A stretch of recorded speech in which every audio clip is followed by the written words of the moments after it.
Assalamualaikum warahmatullahi wabarakatuh. Waalaikumsalam warahmatullahi wabarakatuh. Alhamdulillah Rabbil Alamin. Wassalatu wassalamu ala asyrafil anbiya'il mursalin wa ala alihi wa sahbihi ajma'in. Para penonton yang dihormati sekalian, pertama sekali saya terpaksa minta maaf kerana ada sedikit gangguan device saya sendiri. Oleh kerana itu kita terpaksa start lewat sikit. Walau bagaimanapun kita akan mencukupkan tempoh siaran kalau tidak ada apa-apa hal masalah sekarang ini. Ini adalah sambungan daripada perbincangan kita dalam dua siri yang lepas, iaitu yang pertama siri yang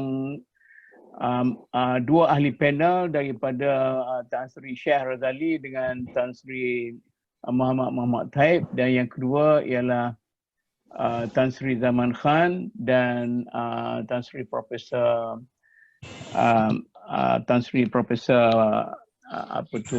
Kamal Hassan. Emeritus Kamal Hassan. Dia dah tua dia, jadi ingat dalam kepala nak sebut tak boleh. Lambat sikit. Okey. Kita ada hari ni balik-balik, iaitu Tan Sri Syekh, Tan Sri Zaman Khan, Tan Sri Profesor Kamal Hassan dan Tan Sri Muhammad Taib akan menyambung perbincangan mereka itu dalam suatu sesi yang kita namakan sesi final dalam perbincangan kita ini. Maka saya akan masuk kepada persoalan terus. Saya nak mulakan dengan Tan Sri Zaman dulu. Ini orang yang paling senior di kalangan kita yang dalam perbincangan dulu beliau telah memberi satu keluhan. Kata dia, perasaan beliau terhadap keadaan sekarang tidak semeriah perasaan beliau ketika kita menyambut kemerdekaan dan pada awal kemerdekaan, kerana terdapat berbagai masalah, Melayu dengan Melayu, Islam dengan Islam, Melayu dan bukan Melayu dan sebagainya. Jadi persoalan sekarang ini, pada pandangan dan tanggapan Tan Sri, saya nak fokus kepada orang Melayu dan Islam. Apakah yang Tan Sri rasa masa depan kepimpinan orang Melayu dan Islam dalam negara kita ini bagaimana? Baik, besar soalan ni. Ya, besar sikitlah. Pada pandangan saya, kita mungkin menghadapi duduk tempat menuju yang bagi Datuk sebutkan tadi. Ya. Ini ada sebabkan beberapa sebab. Saya masa yang pertama saya keluar cakap, saya cakap semangat perpaduan di kalangan rakyat dulu lah. Tidak sebegitu rapat sebagaimana apabila masa saya dalam sekolah dulu lagi. Kita itu di antara kawan-kawan sama Melayu pun nampaknya saya rasa kita menghadapi masalah apa, orang Melayu sekarang tidak berpuak lah kita. Masing-masing ada window of interest tingkat itu sendiri. Jadi apabila ada perkara macam ni, sudah tentu kalau kita Melayu berpecah belah, tak mungkin kita dapat mengaju negara kita sebagaimana kita idam-idamkan, sebagaimana juga perlembagaan kita dipahat supaya peruntukan itu boleh dibawa ke depan. Saya dalam perbincangan lepas saya sebut berkenaan satu fokus, satu profesor Cina di satu universiti di sini. Dia kata tak mungkin oposisi parti DAP sebagainya ini dalam akan dapat menang election nombor yang ke-13. Siapa dia kata? Penting sekali kepada saya lah. Bukan saya sangat nasionalistik. Tapi penting sekali ya, kita dikata orang Melayu masa itu sebelum election 13 tu masih tidak berpecah dia. Cuma ada parti UMNO, parti PAS gitu. Itu 2 bulan yang dia. Jadi tetapi dia kata mungkin election voting yang tidak, kita akan dapat pergi ke Putrajaya. Pasal Melayu sudah mula nak berpecah. Dan pada perhatian saya sendiri, saya bukan ahli politik tapi pemerhati saja. Saya rasa kita keadaan kita makin berpecah. Jadi kalau kita berpecah, berpecah bukan saja daripada ideologi politik, daripada laju lain, agama dan sebagainya. Ini akan melemahkan kedudukan Melayu dan kedudukan Islam kita. Saya mungkin tak baca banyak buku-buku itu, tapi daripada perhatian saya sendiri, memang kita menghadapi masalah. Kerana mungkin juga gaya-gaya kita orang Islam membuat memberi pendidikan sebagainya tidak sebegitu kemas. Jadi apabila tidak terkemas tu, aku macam berpuas sekarang pula. Tidak yakin kepada bimbingan agama kita dan sebagainya, maka mereka tu terakis kekembalian itu terakis, dia masuk campur dengan lain dan sebagainya. Dan oleh sebab itu kita berpecah. Malahan saya ada guna perkataan kalau orang Kelantan kata letak 1000. Kalau pinggan aku tu tak terpecah, tapi banyak orang tu. Dan betul dalam election 13 kita kalah. Dia boleh pergi ke kita kalah, dia pergi ke Putrajaya. Dan apabila duduk sana, macam-macam. Saya masih ingat, masa itu saya masih lagi Presiden Majlis Eight Council. Mungkin Datuk Tan Sri Kaya ingat insiden zaman saya zaman search punya zaman sekarang insiden tu, Cik Damansara, di mana dia jemput ibu-ibu tunggal Melayu dan lain-lain pun muda-mudi Melayu pergi ke situ untuk buka puasa. Katanya Thanksgiving. Thanksgiving ni bukan bulan tu, selalunya American Thanksgiving ni apabila lepas harvest dan sebagainya, kesyukuran. Tapi dia kata Thanksgiving. Di situ kita dapat lihat pengaruh dia tu. Dan pengaruh dia tu, saya rasa Tan Sri pun tahu, makin sehari makin banyak orang kita yang tukar. Tapi dia tukar tu, dia bukan daripada kepercayaan dia pada agama saja, tetapi juga kepada pemikiran dia berkenaan dengan human right dan sebagainya.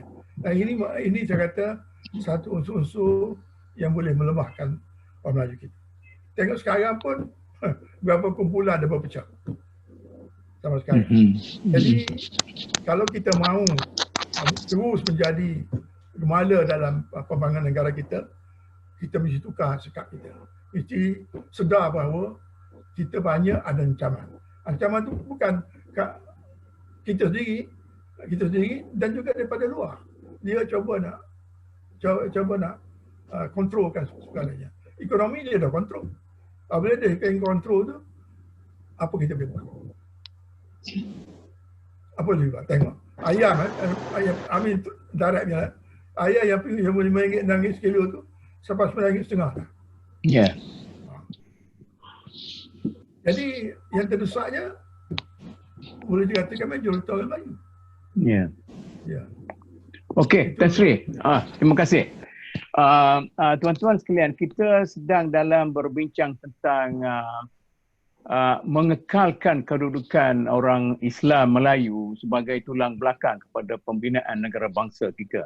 Jadi Tan Sri Zaman telah memulakan dengan secara umum bagaimana kita berada dalam keadaan yang gawat dari segi kepimpinan dan sebagainya. Jadi saya nak beralih kepada Tan Sri Muhammad Taib sebagai orang politik. Tan Sri berasaskan kepada pengalaman sebagai seorang pemimpin politik dan kemudian sekarang ini mungkin sebagai seorang observer kepada perkembangan politik dalam negara kita. adakah Tan Sri berpendapat bahawa dari segi politik, adakah kita boleh mengekalkan kedudukan politik kita berasaskan kepada perkembangan yang ada sekarang, dan bagaimana Tan Sri melihat untuk masa hadapan? Sama ada kita makin berpengaruh ataupun terus menurun antara dari masa ke semasa. Silakan Tan Sri. Assalamualaikum warahmatullahi taala wabarakatuh. Profesor Tan Sri. Saya daripada Selangor. Jadi biasanya daripada Selangor ni kita tengok kawasan-kawasan bandar ni, katalah macam Shah Alam. Shah Alam ni cuma 20% saja orang Selangor. 80% orang daripada luar. Jadi saya nampak bahawa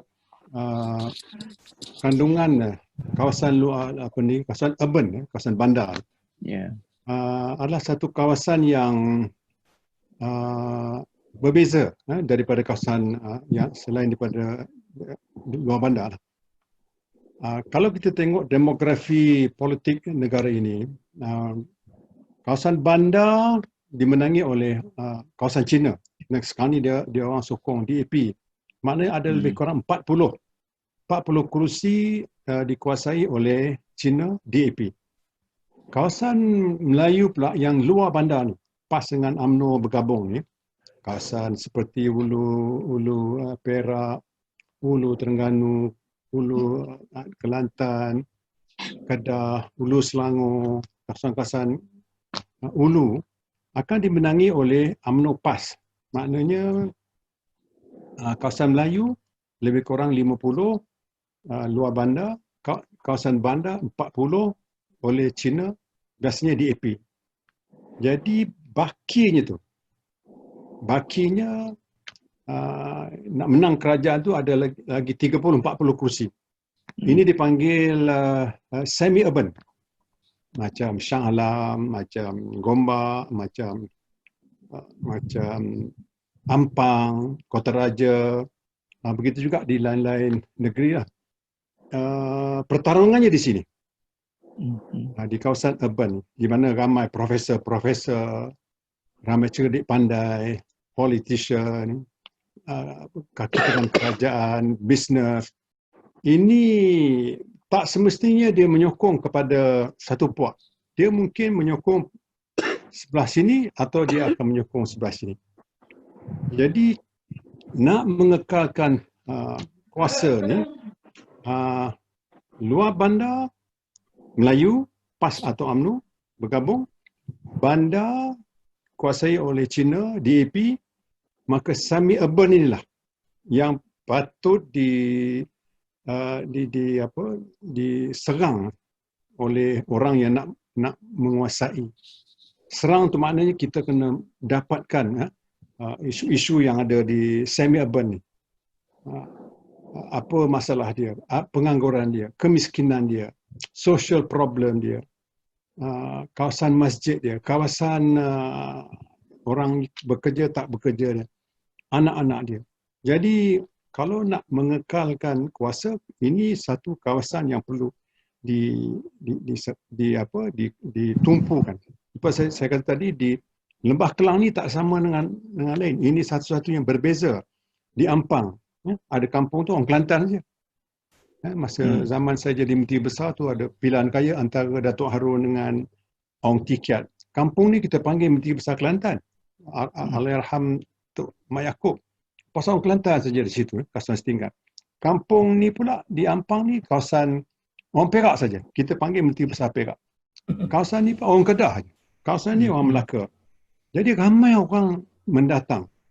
Dan orang-orang kita daripada luar ni, hari ini anak-anaknya dan mereka yang berjaya sudah berbeza minda mereka. Mereka datang, dia ada expectation dia. Apa yang dia nak.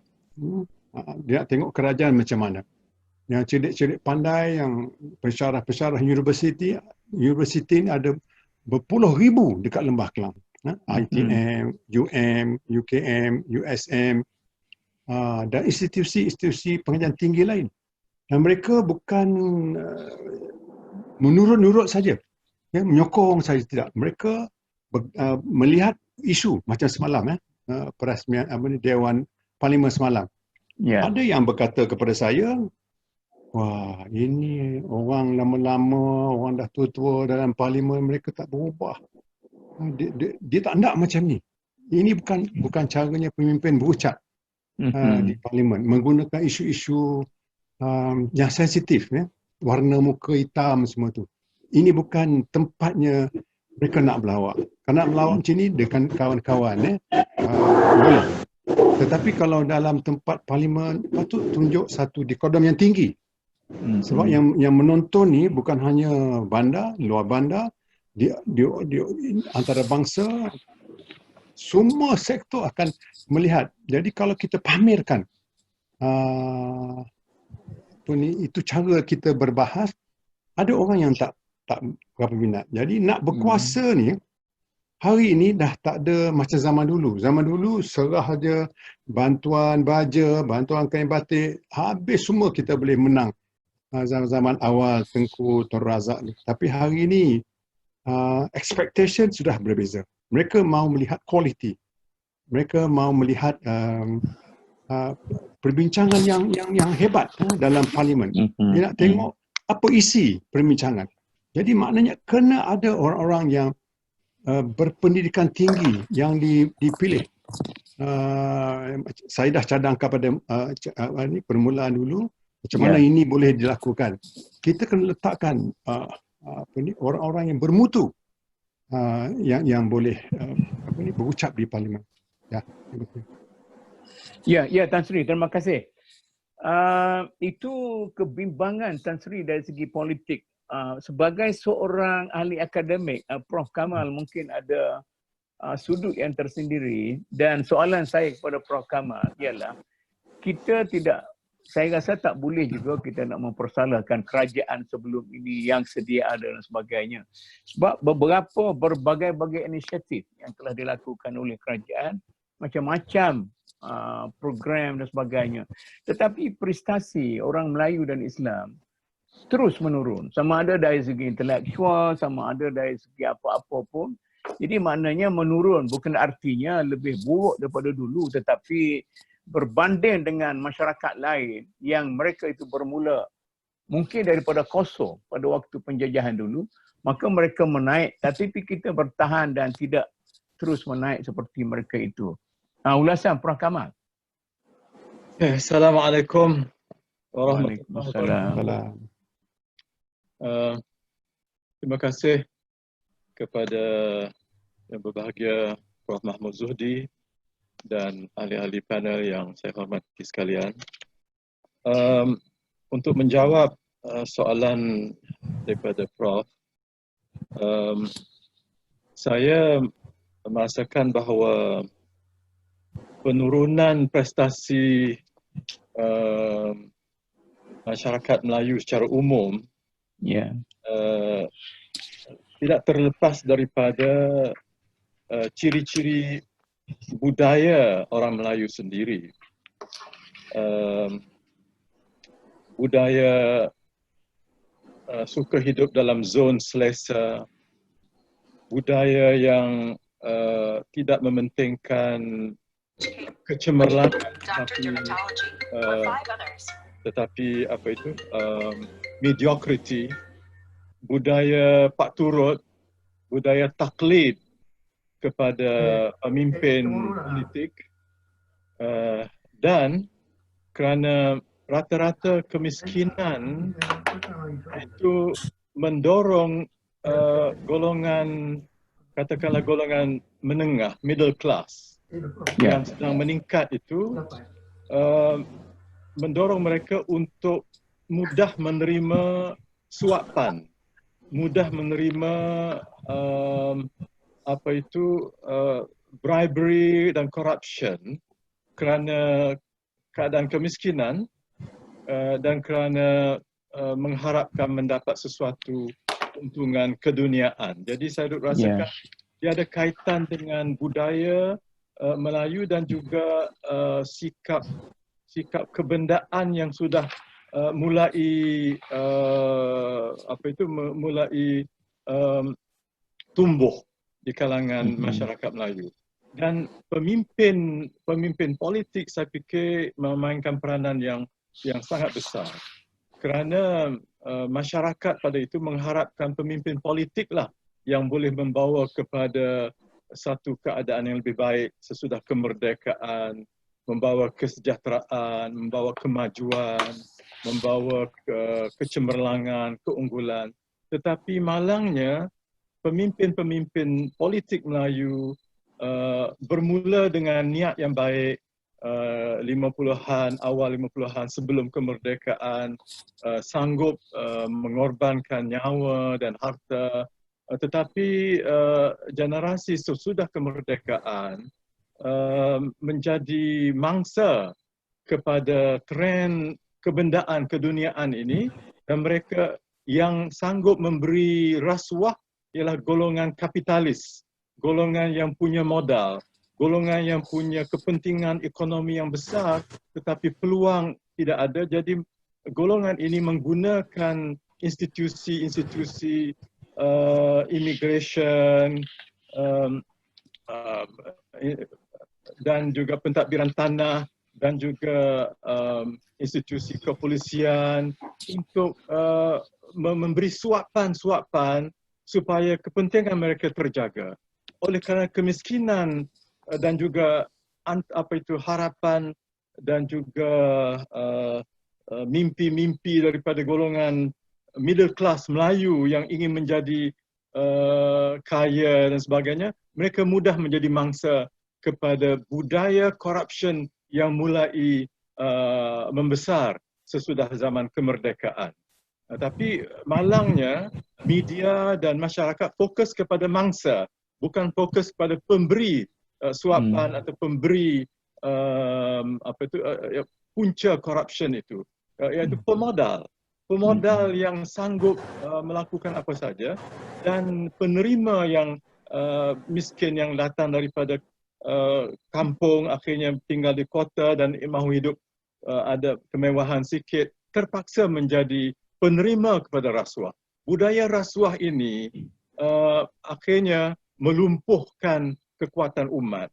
Jadi macam manakah kita nak mengharapkan bangsa yang sudah yang tulang belakangnya sudah rapuh untuk menjadi tulang belakang bangsa masa depan. Jadi kerapuhan tulang belakang ini, penyakit di tulang belakang ini yang dimakan oleh kebendaan, dimakan oleh rasuah, dimakan oleh keselesaan, dimakan oleh juga pandangan hidup sekular, ya. Jadi kita tidak boleh harapkan bangsa yang seperti ini menjadi tulang belakang. Dia akan menjadi tulang belakang yang sangat rapuh dan akhirnya dia akan menggagalkan amanah yang diletakkan oleh bangsa dan juga oleh negara. Ya, terima kasih Tan Sri. Saya nak pergi kepada Tan Sri Syekh Ghazali. Ini Tan Sri, nampaknya Tan Sri Kamal sudah tidak confident dengan orang kita yang ada sekarang oleh kerana adanya segala perkara yang negatif di kalangan kita sekarang. Ada corruption, ada pecah amanah, ada rebutan kuasa, pemalas bagi sesetengah orang, penyalahgunaan dadah, rempit dan sebagainya. Jadi bagaimana orang seperti ini boleh menyambung tugas dan peranannya sebagai golongan yang menjadi tulang belakang kepada pembinaan negara bangsa? Apakah Tan Sri bersama Prof Kamal ataupun Tan Sri masih ada sedikit sebanyak confident untuk bangun? Assalamualaikum warahmatullahi wabarakatuh. Waalaikumsalam. Saya mengikuti pandangan-pandangan daripada Tan Sri yang lalu. Tapi saya masih yakin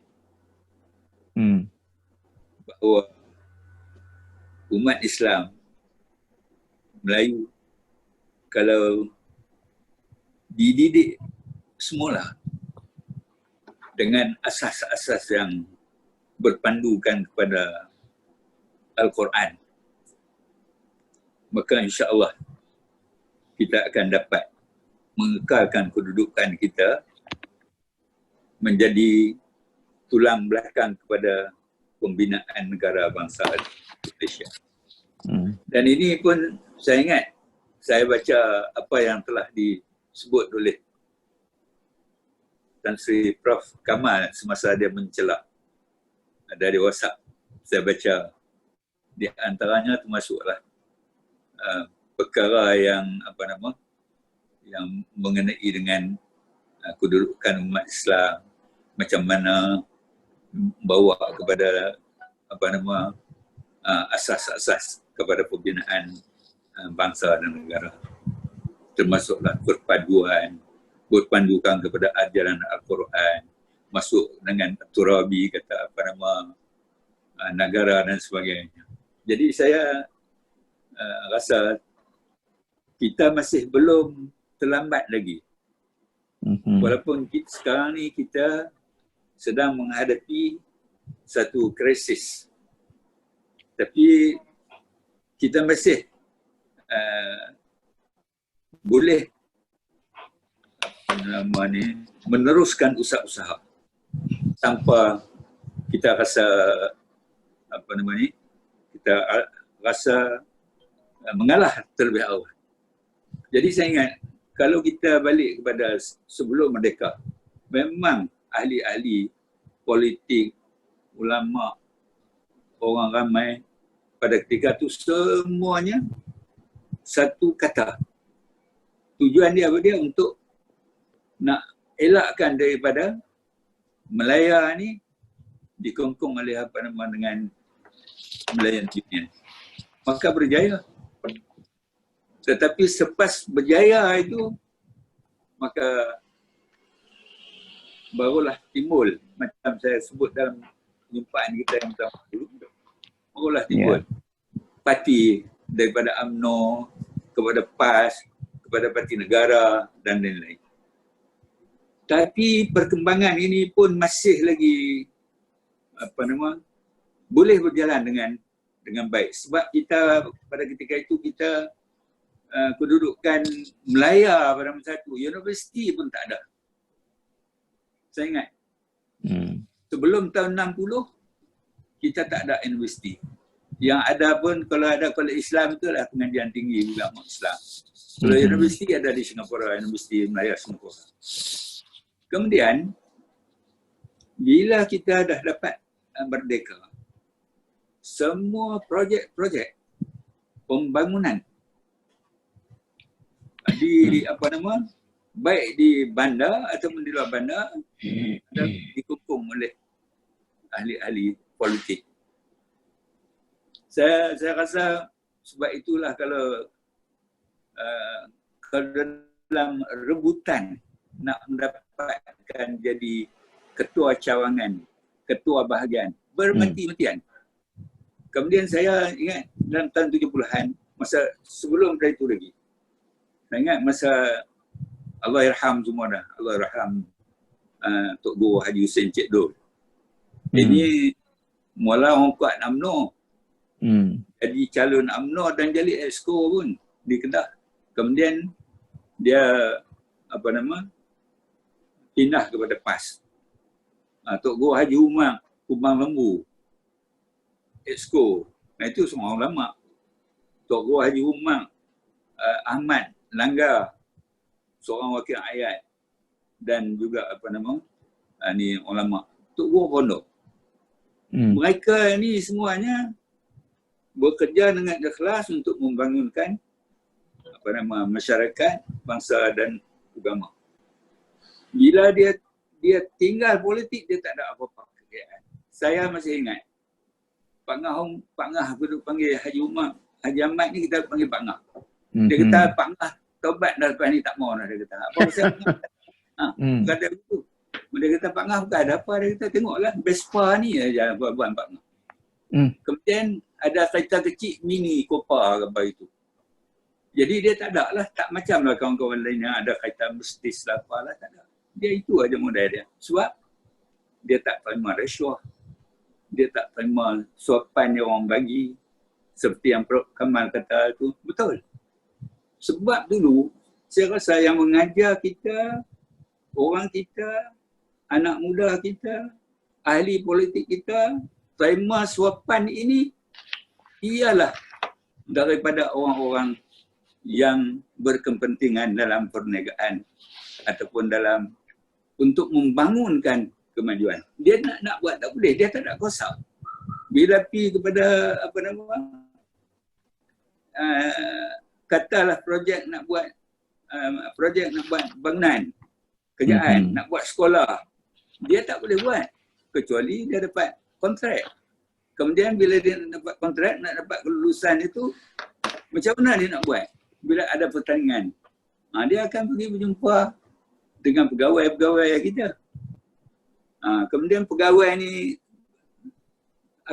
akan bagi tahu projek ni kos dia berapa, perbelanjaan dia berapa.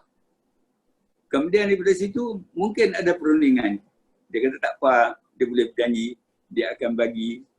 Maknanya sehingga kalau dulu, saya ingat semasa saya di Kedah tahun 70-an, masa tu kita baru duduk buat telaga korek. Telaga korek. Jadi satu telaga mungkin harga dia dalam RM1,500. Tetapi siapa yang duduk kendali ni? Semuanya penyelia-penyelia kemas nak buat telaga. Satu telaga harga dia RM1,500. Jadi saya bila saya pergi di Kuala Nerang, kawan-kawan kata, ini pasal apa yang macam ni? Takkanlah harga ni telaga ni perigi ni sampai RM1,500. Dia kata sebenarnya harga perigi yang buat ni masuk dengan semen berapa ni RM500 aja. Kemudian yang batil lagi RM1,000. 5 untuk yang dapat kontrak, 5 lagi untuk penyelia yang urus itu. Ya, ini yang mengajar kita. Sebab penyelia-penyelia pun bukan orang yang ni. Penyelia-penyelia ni macam ada yang dia jadi ketua cawangan, jadi siap usaha bahagian, ada. Tapi dia punya pemikiran dia, pelajaran dia terlalu rendah. Dia budak pejabat saja. Tapi dia boleh kawal peruntukan-peruntukan yang besar yang semacam ini. Jadi saya betul macam Tan Sri Prof Kamal kata tadi, siapa yang mengajar kita untuk menanam isu? Ialah orang-orang ni yang nak dapat kekayaan, kemajuan, dia tak boleh kecuali lah dengan risyuat. Maka dia ajar risyuat. Dan akhirnya orang kita bila tengok kawan dia pun dapat kemudahan, kesenangan, akan bercerita pula kepada kawan yang lain. Akhirnya penyakit-penyakit itu tak dibendung. Dan orang, kalau dulu jarang kita boleh dapati orang yang menerima risuah ni dikenakan tindakan, dan orang yang memberi risuah pun jauh sekali kena tindakan. Sampai sekarang pun yang memberi risuah dia dapat kesenangan, kekayaan dan sebagainya. Yang menerima risuah pegawai-pegawai masuk ke dalam. Ini satu perkara yang pada saya tak adil. Sebab kita bertindak sepatutnya kalau kita ikut secara Islamnya ar-rasyid wal murtasyid itu mesti kena, dua-dua kena. Orang yang beri kena, yang menerima kena. Baru adil. Jadi perkara-perkara ni apabila kita membelakangkan kedudukan pengajaran Islam dan kita tidak bukan ajaran ni, pegangan ini, dan kita tak kaitkan perkara ini dengan keimanan. Sebab itu kita dah jauh lari dan kita ketinggalan. Maka seronok bila boleh dapat wang secara mudah. tetapi orang lain menderita. Kenapa harga rumah naik dari semasa ke semasa? Iyalah, kerana riswah. Okey, Tan nak Sri, luluskan boleh projek, saya celah Tan Sri.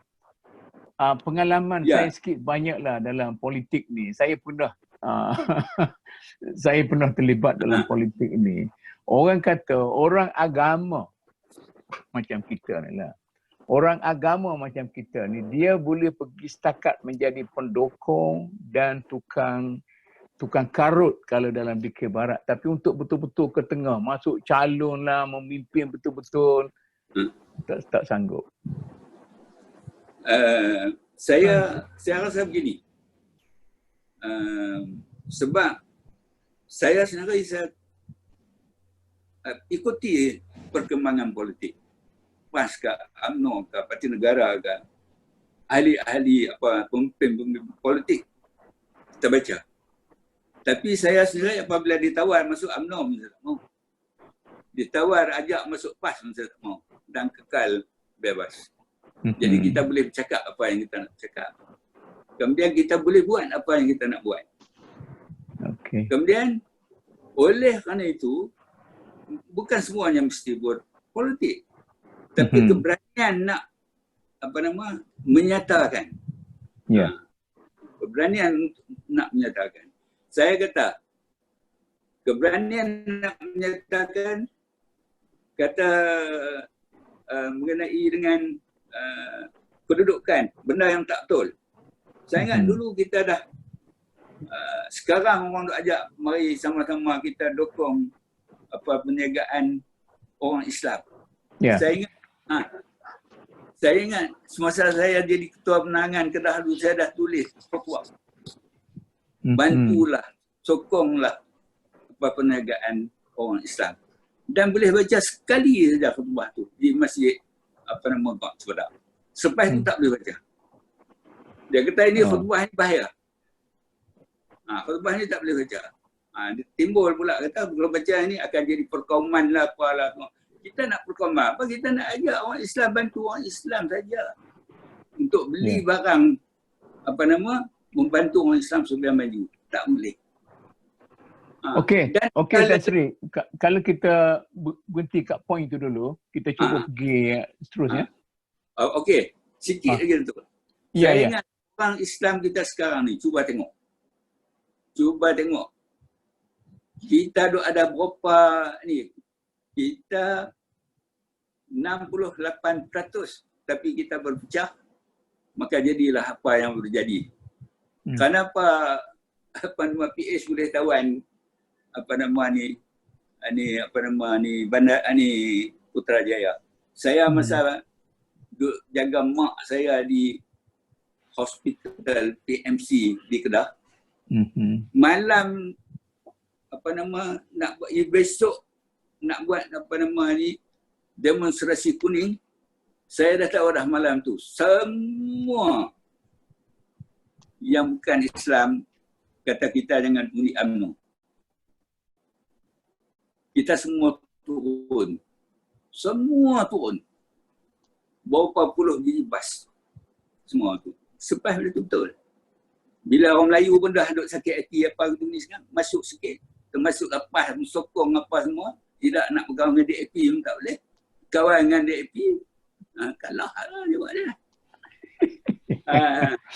Ini kita punya ni. Kemudian kalau tengok balik, belok lagi segi strategi. Dari segi strategi, kalau tengok dulu, masa lepas 69, 13 Mei 69. Allahyarham Datuk Harun Dato' dah. Kampung Baru, majoriti Melayu. Selayang, majoriti Melayu. Pantai Dalam, majoriti Melayu. Kepung, Taman Ahsan, asal tak ada orang Melayu, jadi orang Melayu. Tapi sekarang apa dah jadi? Apa dah jadi? Dia jadi kenapa? Yang banyak majoriti Melayu dikecilkan. Kalau dulu, saya ingat masa saya di Rostar, masa itu wakil rakyat perikatan, tapi dia Melayu. Lepas akhirnya dia buat polisi pecah tanah bendang apa benda ni, buat rumah 70-30. Selepas itu maka Bandar Al-Star dah menjadi kawasan yang bukan majoriti Melayu lagi lah. Dah balik. Sampai sekarang ni tak pernah menang. Semuanya menang. Sama ada roket. Mula-mula lepas tu roket sampai sekarang. Itu saya punya itulah. Tapi orang macam mana pun saya rasa kita masih boleh teruskan, jangan putus asa. Okey, terima kasih Tan Sri. Sebelum kita pergi berbincang lebih lanjut dan lebih santai, Dr. Kamil ada apa-apa soalan yang dikemukakan kepada ahli panel? Ya, Assalamualaikum para Tan Sri. Saya nak bagi kenyataan dalam bentuk kenyataan dan bolehlah diulas oleh mana-mana saja. Hasil daripada perbincangan round pertama, saya mendapati satu, pemimpin-pemimpin Melayu, sama ada pemimpin politik atau pemimpin akademik ilmu, mereka semacam hilang idealisme. Dan kita semua terperangkap dalam politik dan akademik praktikal, sehingga bila kita nak bercakap teori-teori, orang mengatakan ini adalah cakap-cakap teori. Padahal kita bercakap tentang praktikal, tanpa ada teori, kita gagal. Sebab itu saya kata, ahli politik dan ahli akademik juga sudah hilang idealisme. Dan idealisme inilah yang dikatakan oleh ahli-ahli sosiologi sebagai agama yang mencetuskan perubahan dan tamadun. Dan hasil daripada rasuah yang berlaku kerana politik praktikal tadi, maka berlakulah pembaziran. Dan bila berlaku pembaziran, Allah telah menyatakan, Iza aradna an nuhlika qaryatan amarna mutrafiha fafasaku fiha haqqa 'alaihal qaul fadamarnaha tadmira. Bila duit banyak, orang bermewah. Bila mewah, mereka menjadi fasik. Bila fasik, maka akan berlakulah kehancuran. Jadi sebab itu saya nak mengemukakan ada dua teori daripada orang luar. Cuba bagi ulasan. Satu teori Maududi. Dia kata umat Islam di Malaysia, kalau dia nak kuat, dia kena kuatkan dakwah sehingga orang-orang Cina yang cerdik pandai itu masuk Islam. Kita sekarang ni banyak pergi berdakwah kepada orang asli, kepada orang hutan dan sebagainya. Tapi orang bandar, Cina dan India dan sebagainya, kita tinggalkan. Teori yang kedua, saya jumpa sendiri dengan Taha Jabir di Cairo tahun 2006. Dia mengatakan kalau orang Islam di Malaysia mahu kuat, mereka kena masukkan ramai orang-orang Indonesia yang sedarah sedaging dengan kita, sebangsa seagama dengan kita, supaya mereka juga menjadi sebahagian daripada, dan orang Melayu Malaysia kena hilangkan kepentingan diri mereka, mengajak orang-orang di luar daripada Malaysia untuk sama-sama mengekalkan umat Islam di Malaysia. Itu soalan saya sebagai lantunan. Bolehlah siapa-siapa nak jawab. Terbuka kepada sesiapa nak jawab dululah. Tan Sri Zaman nak jawab dulu. Saya kena kenyataan yang diberi Tan Sri Mat tadi. Ya. Saya rasa apa yang dikatakan betul lah. Tapi begini, saya masih ingat arwah Tan Sri Asyagani. Saya selalu jumpa dia. Ya. Salah. Jadi dia nasihat saya, kenapa awak ni tak masuk jadi UMNO, awak nak bersara tadi. Saya pun masuk ceras lah. Dia suruh saya ceras. Saya kata banyak Melayu, dia boleh tolong kata dia. Tapi saya mata-mata, mana ada duit, mana ada filus. Jadi sana dia orang tu yang menjadi ketua cawangan sebagainya, banyak duit, anak orang tawan. Cerita ibu bapa dia pun nama kat dulu di Penang. Sini. Jadi saya mesyuarat tak panggil betul-betul. Dia anggap saya sebagai buyer.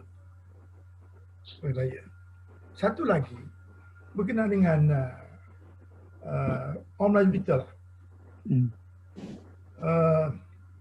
Yang kata saya nak cakap hal ini, saya ni orang miskin, saya duduk di kampung, Cetok.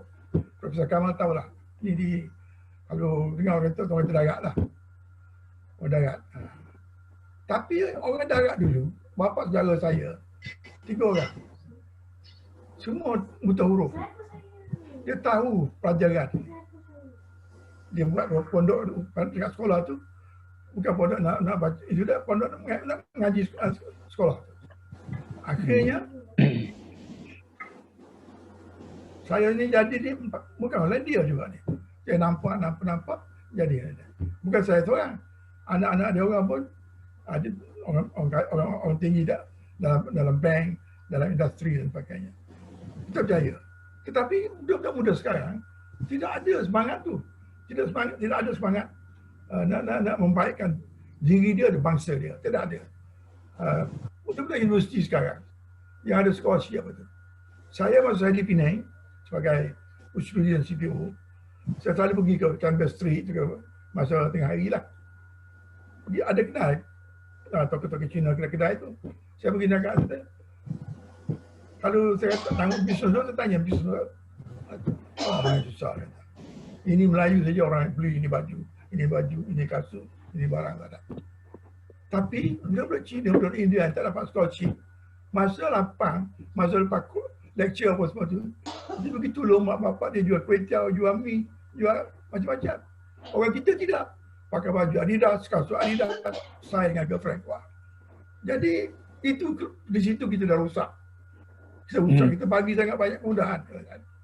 Yang kedua saya rasa, perkara yang membunuh semangat budak-budak Melayu muda kita ni, di universiti, oleh sebab kajian masa itu, UMNO juga nak pandang kepada ada ancaman daripada universiti ni, dia buat satu undang tak boleh ada rapat umum sebagai tak ada kami.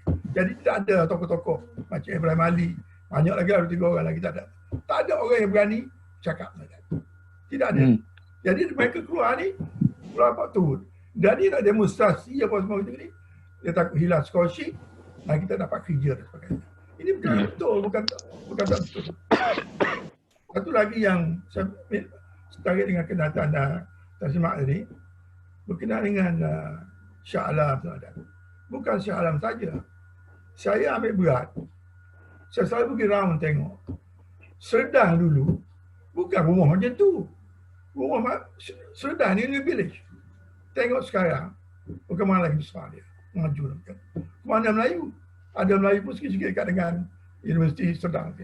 Yang lain tu, masa saya di Kuala Lumpur, Serdang tu, orang Melayu di Serdang tu, balai polis dia saja. Akhirnya kita kena tutup balai polis tu, buatlah sikit rasa ancaman komunis dan sebagainya. Sekarang saya pergi ke Sungai Buloh. Saya pergi ke Merayam sampai ke dekat dengan penjara yang baru di Sungai Buloh tu. Banyak dah rumah baru, tinggi pun. Skyscraper saya nak kata. Siapa nak beli ni? Inilah taktik dia orang nak pecahkan Melayu.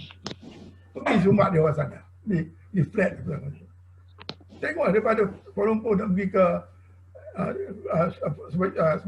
Putrajaya, nak pergi ke KLIA. Rumah tinggi-tinggi naik, siapa dia? Oh, Cina semua kita. Itu kawasan Melayu. Singapura kawasan Melayu dulu. Banyak. Malahan kampung Tumpak sendiri, atas Tumpak sendiri pun. Tidak ada, Melayu nampak tidak ada pasal apa. Banyak ada bangunan-bangunan baru. Housing estate pun. Siapa dulu? Siapa yang buat? Kita tak nak kita itu. Jadi, saya rasa itulah sebabnya. Berkenaan dengan rasuah apa semua ini, maaflah saya kata. Ya. Inilah asid yang bunuh maruah orang Melayu, semangat Melayu. Betul. Saya pun rasa sikit berkenaan dengan pasal apa yang kita tangkap orang menerima, saya tak tangkap orang memberi. Sebenarnya, kalau kita tangkap orang memberi, nak tangkap orang menerima itu susah. Kita memerlukan keterangan. Dan dalam di sebelah barat pun, bila kita nak saksi ni, kita mesti ada bargaining sikit dengan dia. Kata nak bargaining, bukan bargaining nak tipu evidence tidak. Bargaining supaya hukuman tu lain sikit. Yang betul, sekarang ni, yang saya heran dulu masa saya tu lah, tak pernah dengar wanita Melayu terima rasuah. Saya tak dengar pun. Saya tu seberang tu sungai tu lah. Profesor Kamal tahu tak, saya seberang sungai tu.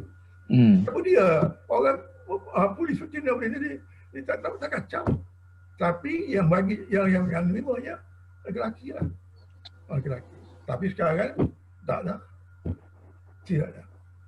Jadi maruah kita dah untung. Kita belum siapa. Macam kata Ustaz atau Tan Sri Syed tadi, kerana politik juga baik. Untung, dia dah untung.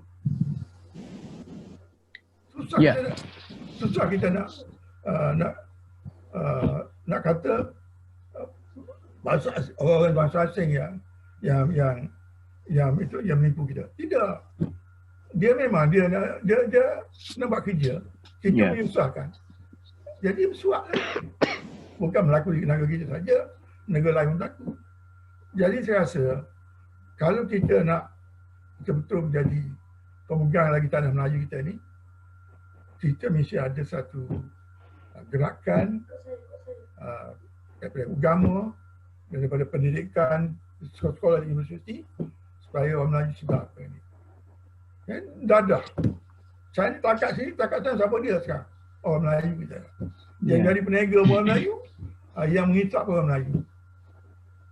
Itu jalan. Ya. Okey, Tan Sri. Okey, ada lagi? Okey, tak. Okey, Tan Sri. Saya nak pindah ke Tan Sri Mak Tai. Macam mana Tan Sri? Ya, saya rasa pandangan Tan Sri Zaman Khan tadi itu sangat baik. Ya.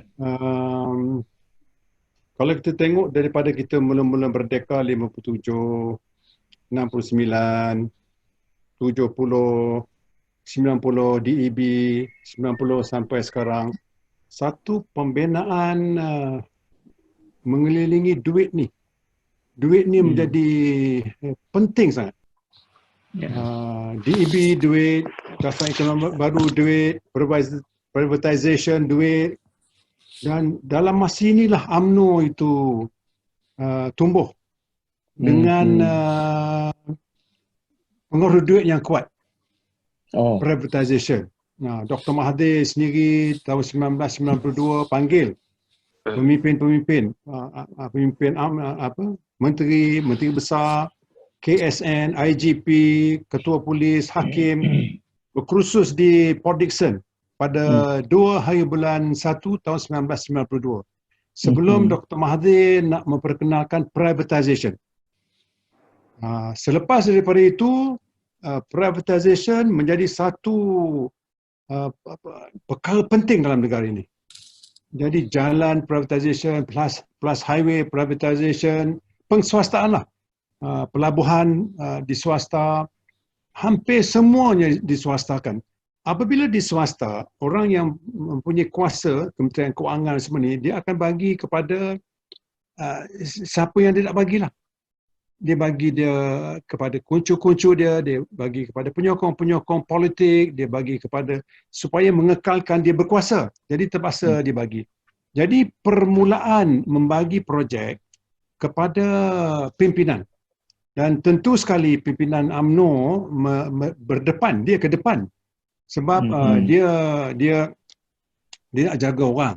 Dia ada pilihan raya nak jaga orang. Lama kelamaan ini menjadikan satu budaya memberikan projek. Dan ketua-ketua UMNO dapat projek, ketua-ketua bahagian bagi pada ketua-ketua cawangan. Dan siapa nak merebut jawatan sebagai ketua cawangan, ketua pemuda, dia kena ada duit. Jadi sebelum itu ustaz-ustaz, cikgu-cikgu yang jadi ketua pemuda cawangan, ketua cawangan, ketua wanita cawangan, dengan khidmat dia membuat kelas-kelas tambahan, membuat kelas-kelas tuition, mengadakan Maulud Nabi, lama-lama diambil alih oleh orang yang berduit ni. Dia nak jadi ketua pemuda bahagian, dia datang, dia bagi JC, dia ajak makan, lepas tu dia ajak melawat ke Medan, dia jadi ketua pemuda bahagian. Lepas dia jadi ketua pemuda bahagian, dia terus balik jumpa menteri. Dia bukan nak jadi ketua pemuda bahagian, dia nak jawatan. Jadi dia akan baik dengan menteri, dia akan baik jadi menteri besar. Jadi ini satu masa besar-besaran duit diketengahkan dalam masyarakat. Kalau satu ketika dahulu, apa yang ditengahkan dalam masyarakat ialah orang-orang baik. Orang-orang berilmu, orang-orang berbudi bahasa. Jadi orang macam mana yang akan diketengahkan? Ya? Macam mana, siapa yang akan dapat meminang?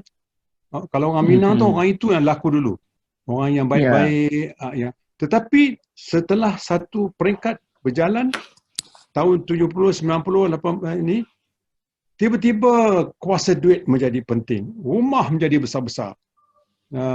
Lepas itu, inilah yang tak ada satu kawalan. Macam mana kalau satu pembinaan duit yang besar, apa dia punya macam mana kita nak melawan itu. Itu yang saya cadangkan 2 minggu lepas. Kita kena pilih 1,000 pelajar-pelajar cemerlang. Top student, A-star student.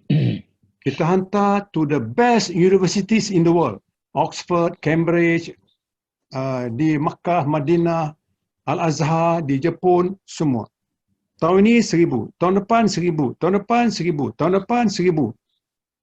Sementara kita dihimpit oleh kekuatan keuangan tadi itu, maka kita menyediakan pemimpin-pemimpin berkualiti yang ini. Yang apabila mereka pergi, setiap cuti kita panggil, kita adakan kursus. Ini dibuat oleh Jepun. Ini dipanggil Kaizen. Jepun dah buat dah. Singapura pun buat juga.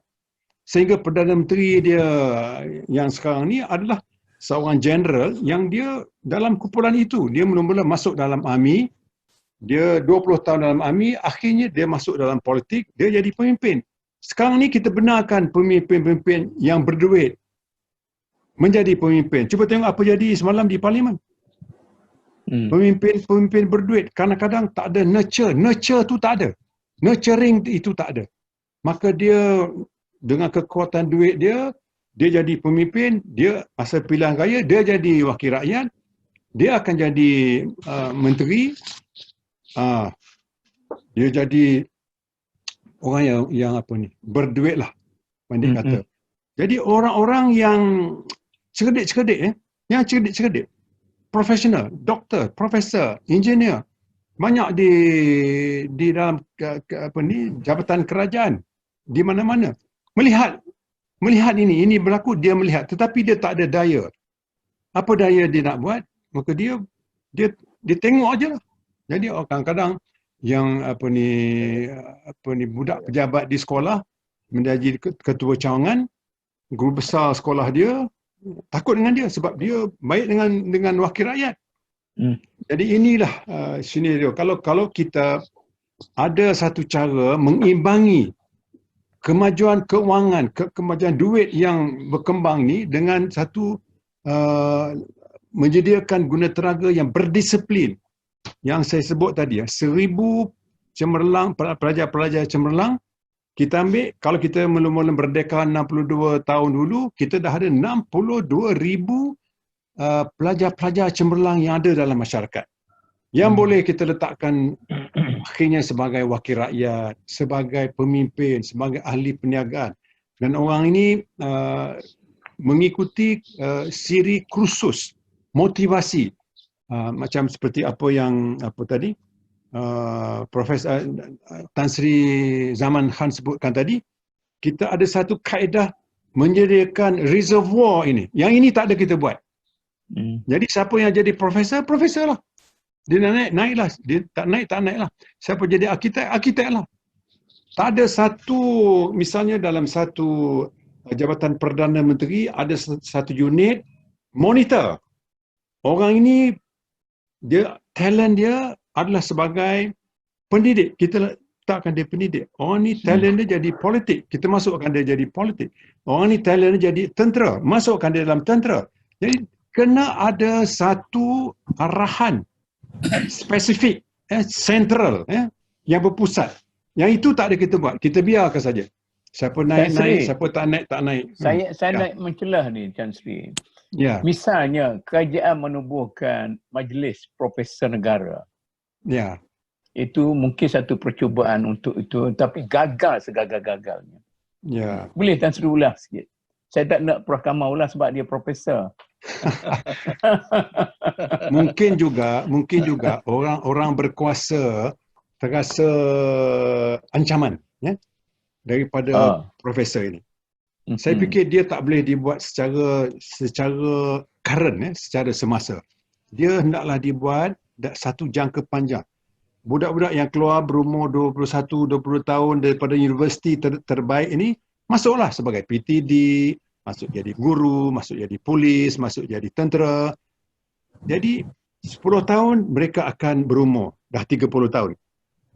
Selepas itu nanti lagi 10 tahun mereka berumur 40 tahun. Kalau dia dalam tentera, mungkin mula-mula tu dia jadi colonel, lepas tu akhirnya dia jadi general. Kalau polis dia pangkat tinggi.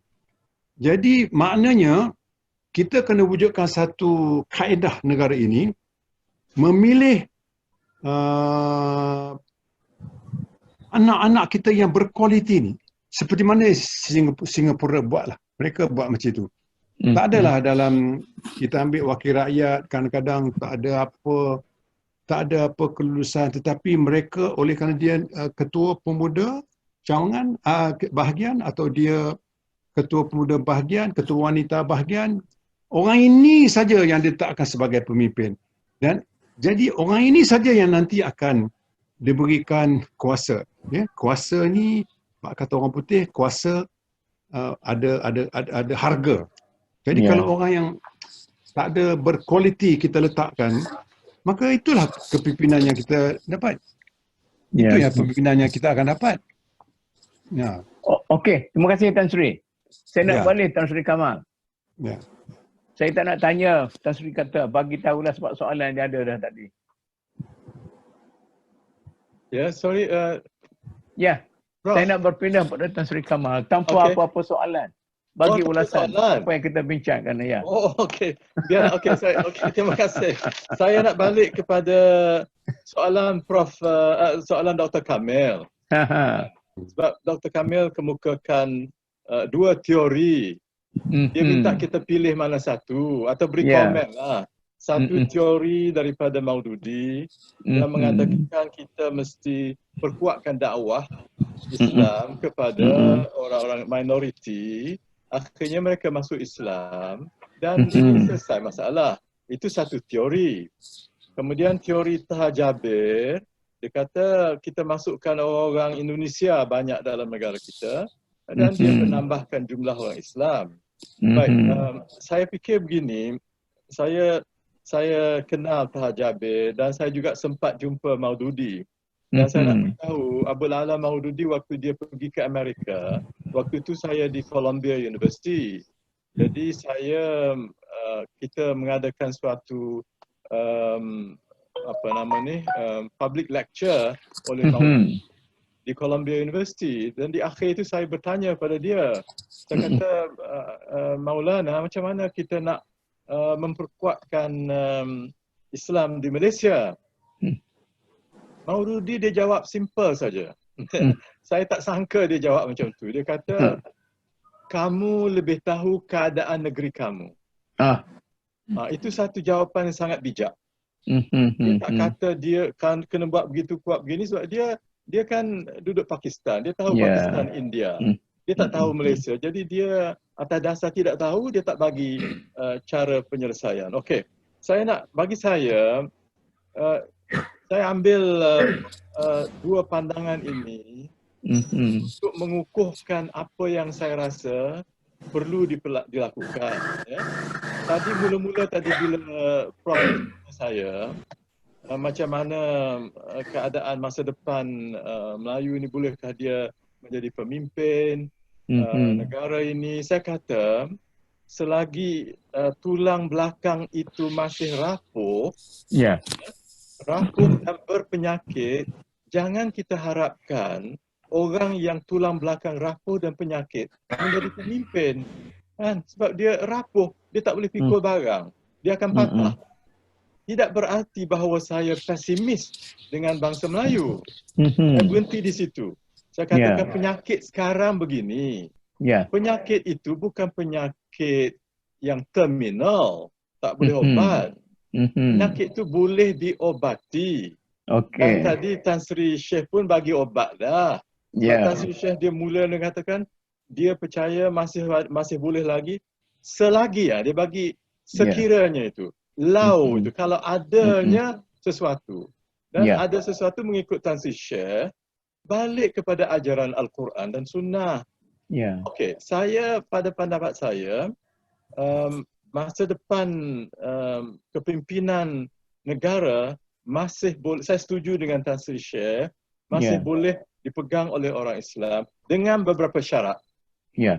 Jadi saya nak beri syarat saya tulis lebih awal tadi. Okey. Saya bagi 7 syarat. Iaitu pertama sekali, macam juga Tan Sri Zaman Khan cakap, pertama sekali perpaduan umat Islam. Sekarang perpecahan yang kata Tan Sri Zaman Khan, saya setuju, retak 1000. Okey. Jadi perpaduan mesti kembali. Jadi kita kena mengatasi masalah perpaduan. Tan Sri Sheikh pun kata kita 68%, tapi kerana pecah, orang minoriti boleh berpegang kuasa. Okey. So pertama, kita umat Islam mesti berpadu. Tapi macam mana nak capai itu mungkin kena sesi lain lah. Yang kedua, kuatkan kuatkan akhlak pemimpin umat Islam supaya menjadi pemimpin yang berintegriti, tak makan suap walaupun sebesar mana. Dia punya kekuatan akhlak yang meningkat. Yang ketiga, bangsa lain, minoriti, kapitalis kah, pedagang kah, mereka menghormati orang yang berada. Dia tak hormat orang miskin. Selagi Melayu miskin, Melayu tidak akan dihormati. Dan Melayu dirasakan tidak mampu memimpin. Dalam dunia sekarang, kekuatan ekonomi menjadi ukuran penghormatan sesuatu bangsa. Jadi, bangsa Melayu dan umat Islam dan pemimpin Islam mesti memperbaiki kekuatan ekonomi. Tapi dengan cara yang halal lah, bukan dengan cara yang tidak halal. Yang keempat, kita mesti kekuatan ilmu pengetahuan. Maknanya dalam bidang sains dan teknologi, tambahkan kekuatan ilmu pengetahuan. Ini pun disentuh juga oleh Tan Sri Mat Taib tadi. Dia nakkan satu kelompok elit Melayu yang membijak-bijak, yang bakal menjadi pemimpin. Saya setuju itu. Maknanya kita memperkuatkan budaya ilmu dan teknologi di kalangan pemimpin Melayu. Jadi ada kekuatan ilmu. Sebab bangsa lain, dia menghormati kekuatan ilmu. Dan ilmu dan sains, negara China lebih maju ribuan tahun. Dan juga di India. Jadi bangsa-bangsa yang berasal dari China dan India ini, dia sudah ada dalam DNA dia menghormati kekayaan, menghormati ilmu dan sains. Selagi kita miskin dan rendah ilmu sains, dia tak akan hormat pada kita. Okey, yang kelima, kita bina kekuatan global, networking. Networking pemimpin Melayu dengan seluruh dunia. Pemimpin Islam di negeri Arab, pemimpin Islam Turki, Pakistan, India dan di Asia Tenggara. Kitalah umat Islam Melayu, umat Melayu Islam inilah yang harus memperkukuhkan jaringan global atas dasar ummah wahidah, umat yang satu. Yang keenam, tadi disebut oleh Tan Sri Zaman Khan, generasi muda yang rempit pun kita, kaki dadah pun kita, kaki perempuan pun kita, kaki apa-apa sajalah yang tak baik ini generasi muda, kan, Melayu. Jadi generasi muda dibebaskan daripada gejala-gejala sosial ini, termasuk ketagihan ICT, ketagihan internet yang membawa mereka kepada pemikiran nihilisme ibahiyah yang sangat-sangat ditakuti. Itu kena ada juga program-program menyelamatkan generasi muda, keluar mereka daripada gejala-gejala sosial.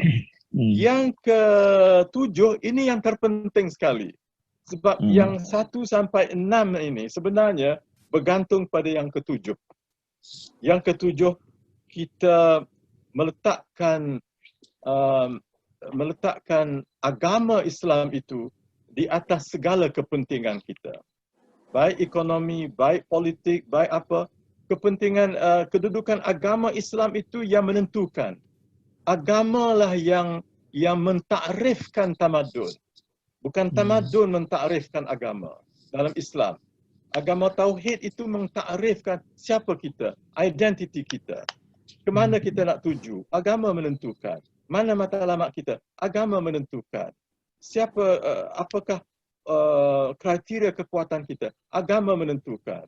Dikatakan, inna akramakum indallahi atqakum.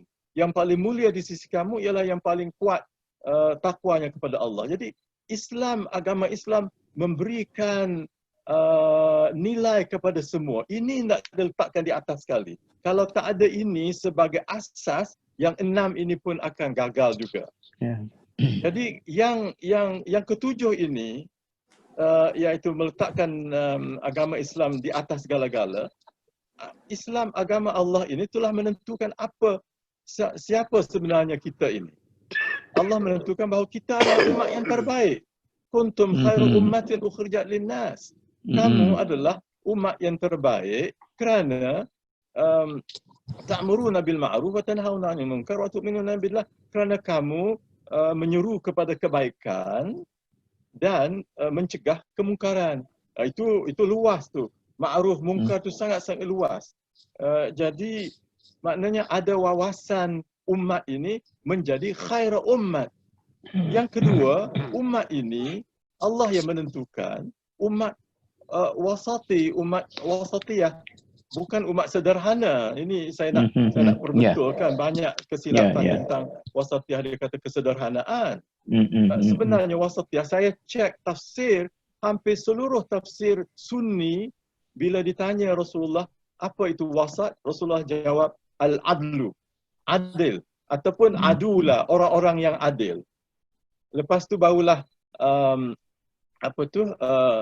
i'tidal, tawazun, perimbangan, bukan kesederhanaan, mengimbangi dunia dan akhirat, mengimbangi akal dengan emosi, mengimbangi individualisme dengan kemasyarakatan. Perimbangan itu, kita sudah hilang perimbangan. Kita letak dunia utama, akhirat tidak utama, tidak berimbang. Jadi ummatan wasata ialah umat yang menjaga keadilan, kecemerlangan dan perimbangan. Adapun kesederhanaan ini sudah ada dalam syariat Islam. Makan jangan terlalu banyak, jaga ini je. Jadi sudah ada dalam maknanya bukan mempermudahkan agama, tetapi ada jalan tengah supaya tidak jadi ifrat ataupun tafrid. Jadi ada at-tawassut, duduk tengah-tengah antara ifrat dengan tafrid. Itu bukan kesederhanaan, itu keadilan. Jadi itulah yang saya nak sebut.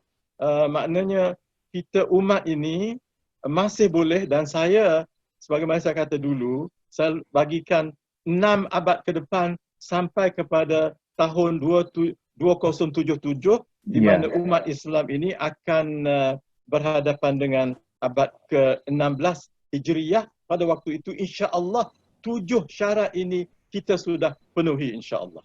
Okey. Itu pandangan Prof Kamal. Mungkin saya lah yang hampir kurang confident mungkin dengan keadaan yang ada sekarang.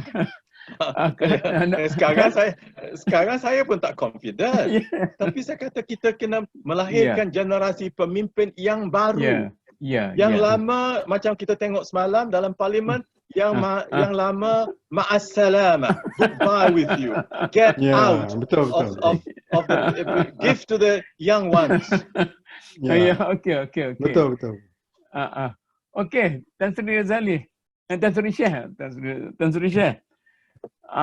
Ini Prof Kamal yang ketujuh ni, masalah orang agama ni.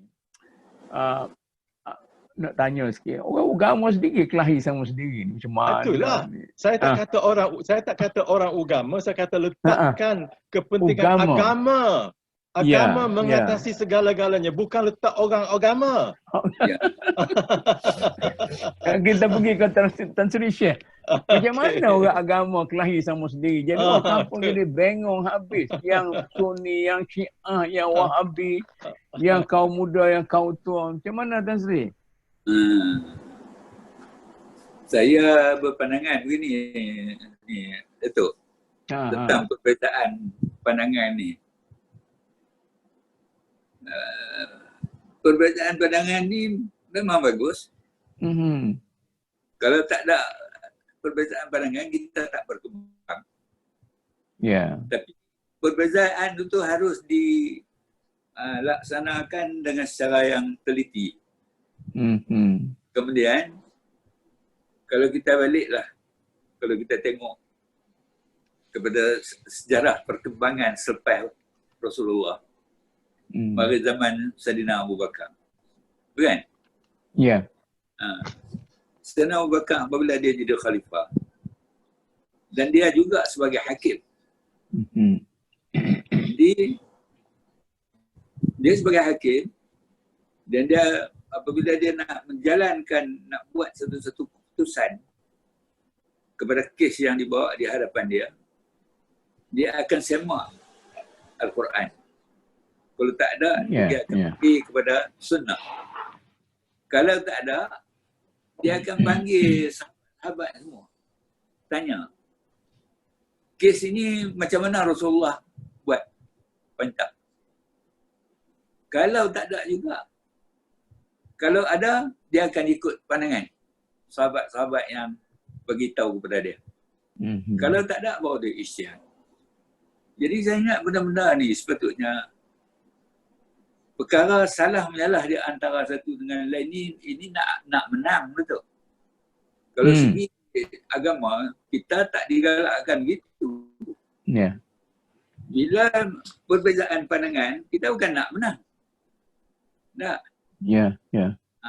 Kemudian perbezaan pandangan ni merupakan sebagai satu rahmah. Merupakan satu rahmah kalau kita gunakan betul-betul perbezaan pandangan. Banyak. Sebab itu kalau kita tengok kepada ulama-ulama mujtahid Hanafi, Maliki, Syafi'i, Hanbali, termasuklah Daud Zahiri dan lain-lainnya. Walaupun mereka berbeza pandangan, tetapi kita tak pernah dapati Abu Hanifah mencela Malik, Malik mencela Syafi'i, bahkan Malik guru kepada Syafi'i. Bila Syafi'i masuk bagi pandangan macam kita tahu lah. Mana dia serahkan kepada Syafi'i. Kemudian Ahmad bin Hanbal pula dengan Syafi'i. Begitu seterusnya perkembangan. Jadi bila ada yang macam tu, okey. Yang susahnya kita sekarang ni, sebab kita, pada saya lah, mungkin kita belajar tak habis. Kita belajar tak habis. Bila kita dapat satu pandangan yang baru, kata ini satu pandangan yang baru. Pandangan yang lama tu tak betul. Mari macam tu. Sebab itu anda pernah tengok, ada orang WhatsApp mereka dah. Tengok, buat video dalam 3, 4, 5 minit, cerita tentang ni bulan Ramadan, so, kalau orang tua-tua dulu kata 10 pertama rahmah, maghfirah, kemudian lepas ni. Jadi bila mari cara soalan jawab, orang yang jawab bukan dia nak bagi pengajaran, seolah-olah menghina apa yang dah dibuat oleh Tok Guru dulu. Jadi anda rasa perkara-perkara yang macam ni tak pernah berlaku dalam, kalau kita tengok pada perkembangan yang kita ikut lah daripada ulama-ulama kita, tak ada yang macam tu. Walaupun dia berbeza pandangan, tapi tak ada yang seolah macam satu soalan jawab secara menghina. Itu pokok dia. Sebab apa? Sebab dia mungkin dia tak ni, dari segi dia belajar ilmu, dia ada ilmu, tapi segi akhlaknya dia tak ada. Segi akhlak. Maknanya kalau segi akhlak tak ada, itu yang menyebabkan menghina, menyalahkan, kemudian tak boleh orang sentuh sikit marah. Semua orang buat semua tak betul. Ini tak ni. Jadi anda rasa benda-benda yang semacam ni lah yang apa nama, penekanan tu patut. Kalau dalam pengajaran kita pun tak apalah. Sebab kita mengaji kan, kalau masa mengaji di Azhar tu dia ajar gitu. Sebab 4 mazhab tu ada. Bahkan kalau kita mengaji masalah hadis Syiah pun dia ajar. Dalam awal syakhsiyah pun pandangan Syiah pun dia ajar. Ibadiyah pun dia ajar. Tapi bila ada ni, setelah kita ada matang. Usul fiqh kita belajar. Apa nama fiqh Syafi'i, usul fiqh Syafi'i, Maliki, Hanbali. Ini satu grup. Hanafi dia lain. Dia grup lain. Tapi bila muqaranah, bila naik tahun 3 baru kita belajar muqaranah. Mengaji fiqh muqaran, mengaji ahwal syakhsiyah, mengaji apa nama faraid dan sebagainya sepadah ni. Kemudian anda pernah ingat satu ketika Dr. Ahmad Bahir, Abdul Mu'in Bahir, dia mengajar fiqh kitab sunnah. Bila dia mengajar fiqh kitab sunnah, mengajar bab perceraian talak 3. Bila perceraian talak 3, hamba Allah ni dia kuat Syafi'i. Bila kata cerai 3 lah. Bila kata satu lah. Tapi bila kata dalam pandangan kata, cerai jatuh 1. Hamba Allah ni yang pelajar kata tak betul. Tak betul. Dia panggil. Dia ingat panggil naik atas mudaraj. Bila naik mudaraj, dia pegang kepala budak ni, tanya. Lepas tu dia tak cakap apa, kamu tolong baca banyak lagi, tolong keluarkan lagi dalam soal ni. Jadi anda ingat benda-benda yang semacam ni yang berlaku. Sedangkan benda yang macam tadi kita boleh buat. Katalah bulan puasa orang dah duk bagi kebiasaan orang tak pernah ni, bulan ni digalakkan, buat begini digalakkan, buat begini digalakkan. Yang akhir 30 akhir tu mana buat pakat buat. Boleh buat. Secara yang mudah aja. Bila masuk kita tak payahlah cerita yang tu. Ceritalah barang siapa yang berpuasa dan beramal, dia akan mendapat ganjaran pahala daripada Allah Subhanahu Wa Taala. Kita tak payah duk kata orang tu tak betul, orang ni tak betul. Yang tu anak punya ni lah. Tapi ada benda yang lain lagi. Anak rasalah kita boleh jadi tulang belakang lagi. Tapi dalam pengurusan pentadbiran agama Islam di Malaysia ni, kenapa betul? Kena pandangan dia tu kenapa betul? Sekarang ni nampak tak ni. Jadi kalau orang tanya apa yang tak betul, ada banyak benda yang kita bukan tak betul apa tak. Kita tak laksanakan mengikut fungsi sebenar yang dikehendaki. Kalau kita ikut fungsi sebenar yang dikehendaki, mungkin kita akan dihormati. Contohnya macam soal kependudukan umat Islam di bandar. Orang kampung mari susah. Kemudian macam mana dia nak dapat rumah. Itu boleh kita bincang. Anda ingat peranan institusi agama ada.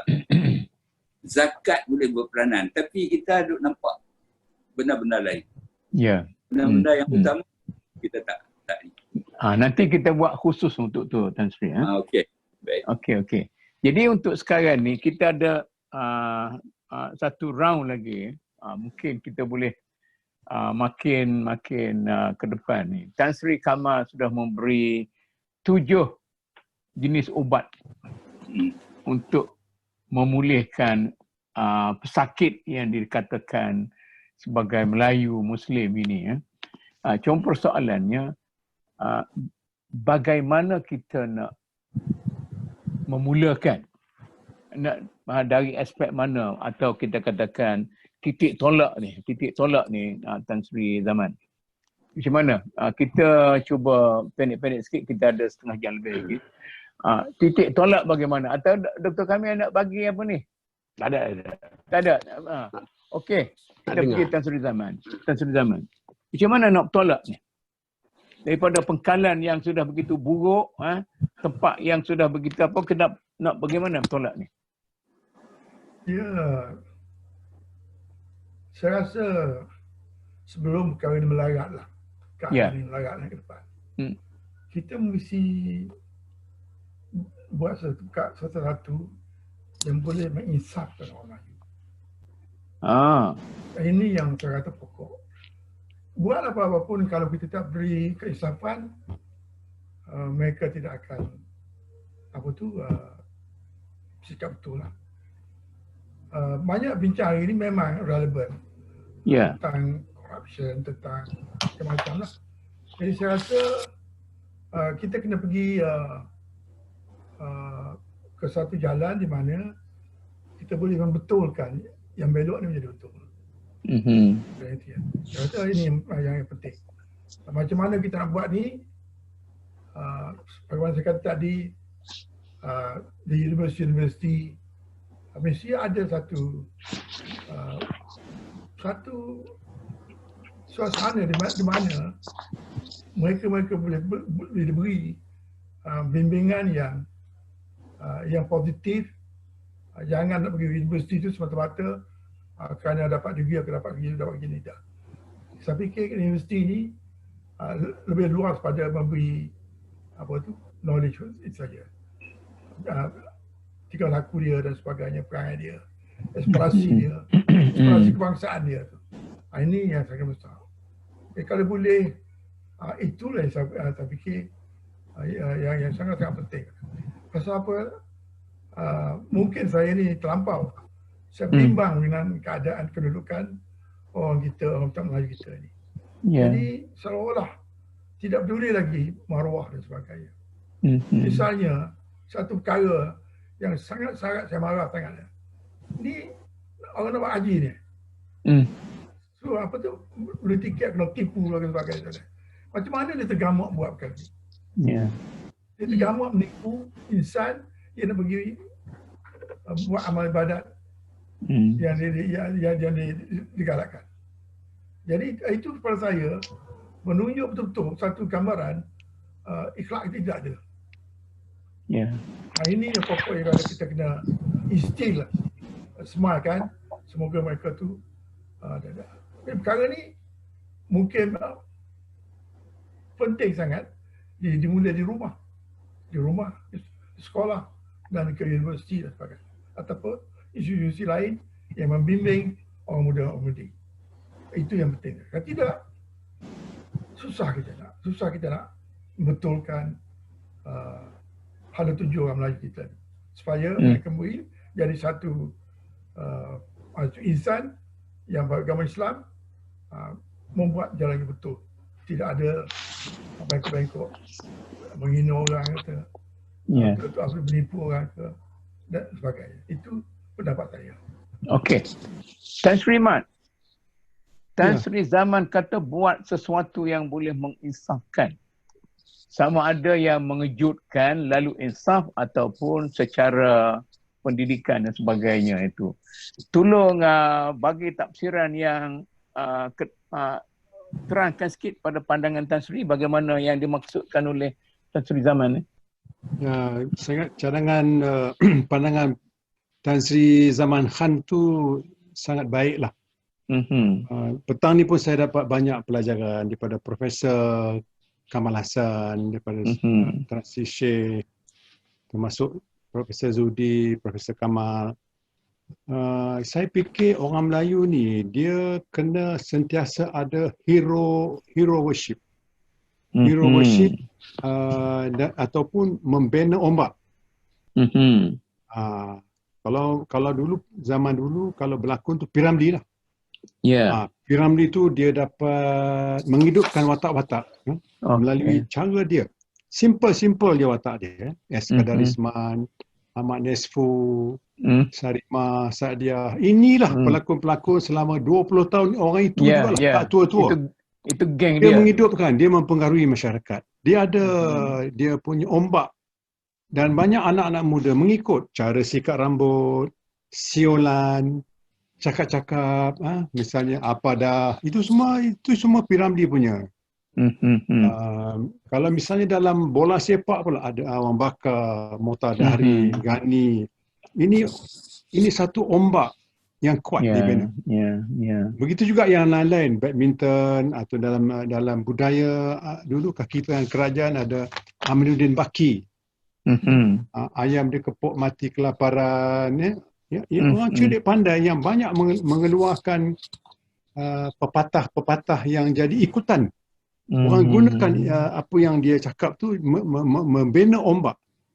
Ayam dikepuk mati kelaparan, kera di hutan disusukan, anak yang dikendong mati kelaparan. Jadi makna tajam. Jadi maknanya bangsa Melayu ni dia tak ada hero. Dia kena ada hero. Saya cuba membina pada tahun 80-an dulu masa saya jadi Menteri Besar. Saya masa itu dengan Gapena. Dengan Profesor Ismail Hussein. Kita bina satu Sekretariat Melayu Antarabangsa. Di mana kita kata Profesor Kamal tadi, bina kekuatan global. Ini sangat penting. Jadi saya berpendapat dulu di Afrika Selatan ada 300,000 keluarga Melayu.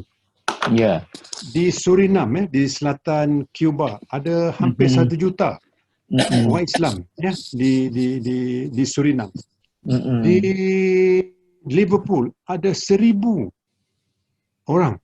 Saya pun sekarang ni sedang berusaha menyiapkan surau di sana. Ada surau. Saya dah jumpa dengan satu orang tua di sana. Dia kata sini kalau buat surau boleh kumpulkan orang-orang yang 1,000 orang. Setahun sekali kita berjumpa student daripada Liverpool, daripada Nottingham, daripada Leeds, Manchester. Boleh datang ke situ. Panggil tokoh-tokoh Melayu kita, profesor-profesor, pemimpin-pemimpin untuk bertemu dan berkenal suara. Di Ceylon banyak orang Melayu.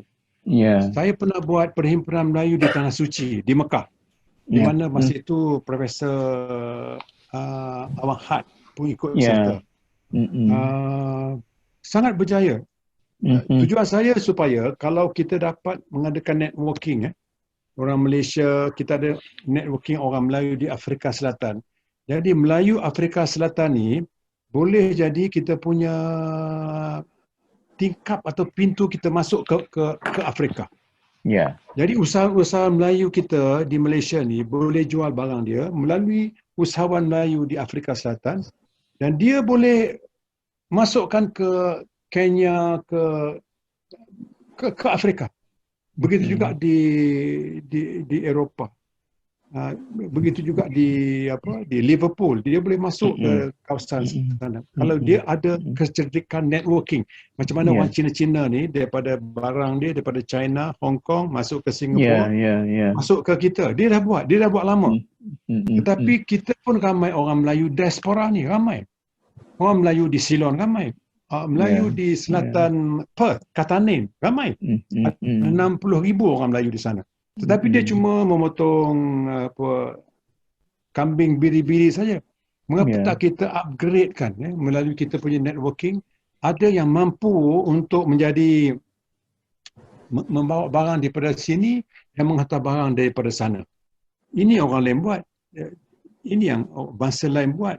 The networking antara orang Jepun dengan Jepun, orang Cina dengan Cina, orang India dengan India, dia ada seluruh dunia.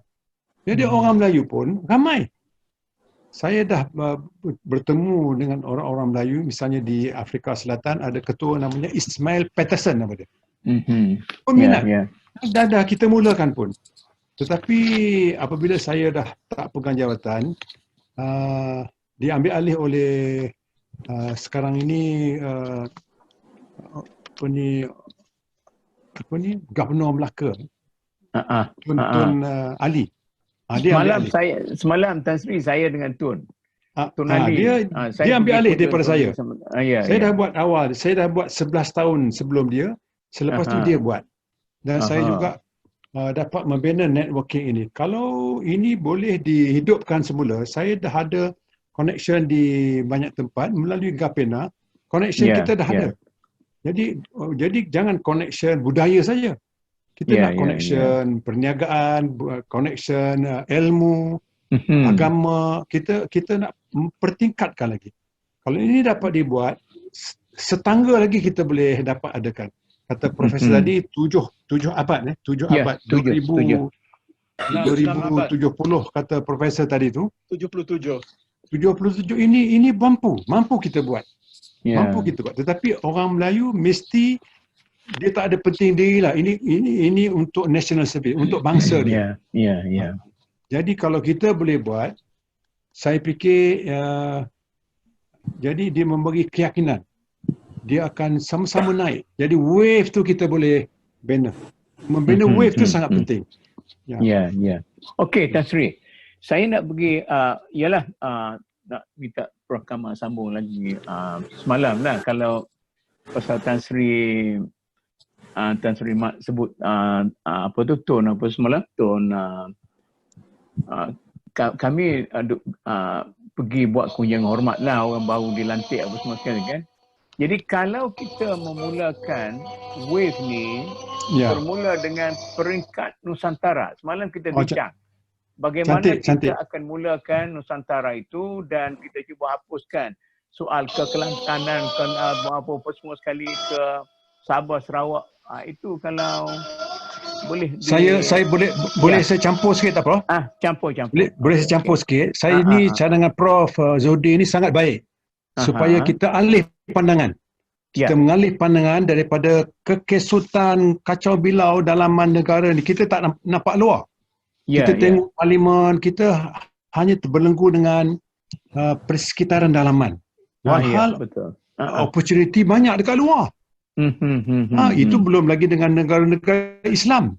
Kalau kita bermula dengan di kalangan orang-orang Melayu. Lepas itu kita dah kukuh. Jadi mari kita pandang keluar.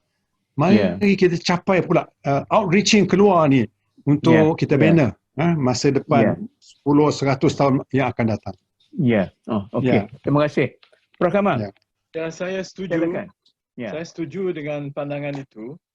Malah masa zaman Pak Lah jadi Perdana Menteri, waktu beliau mempopularkan Islam Hadari, saya memberi pandangan saya bahawa konsep Islam Hadari ini suatu konsep yang baik, tapi saya depoliticize konsep itu.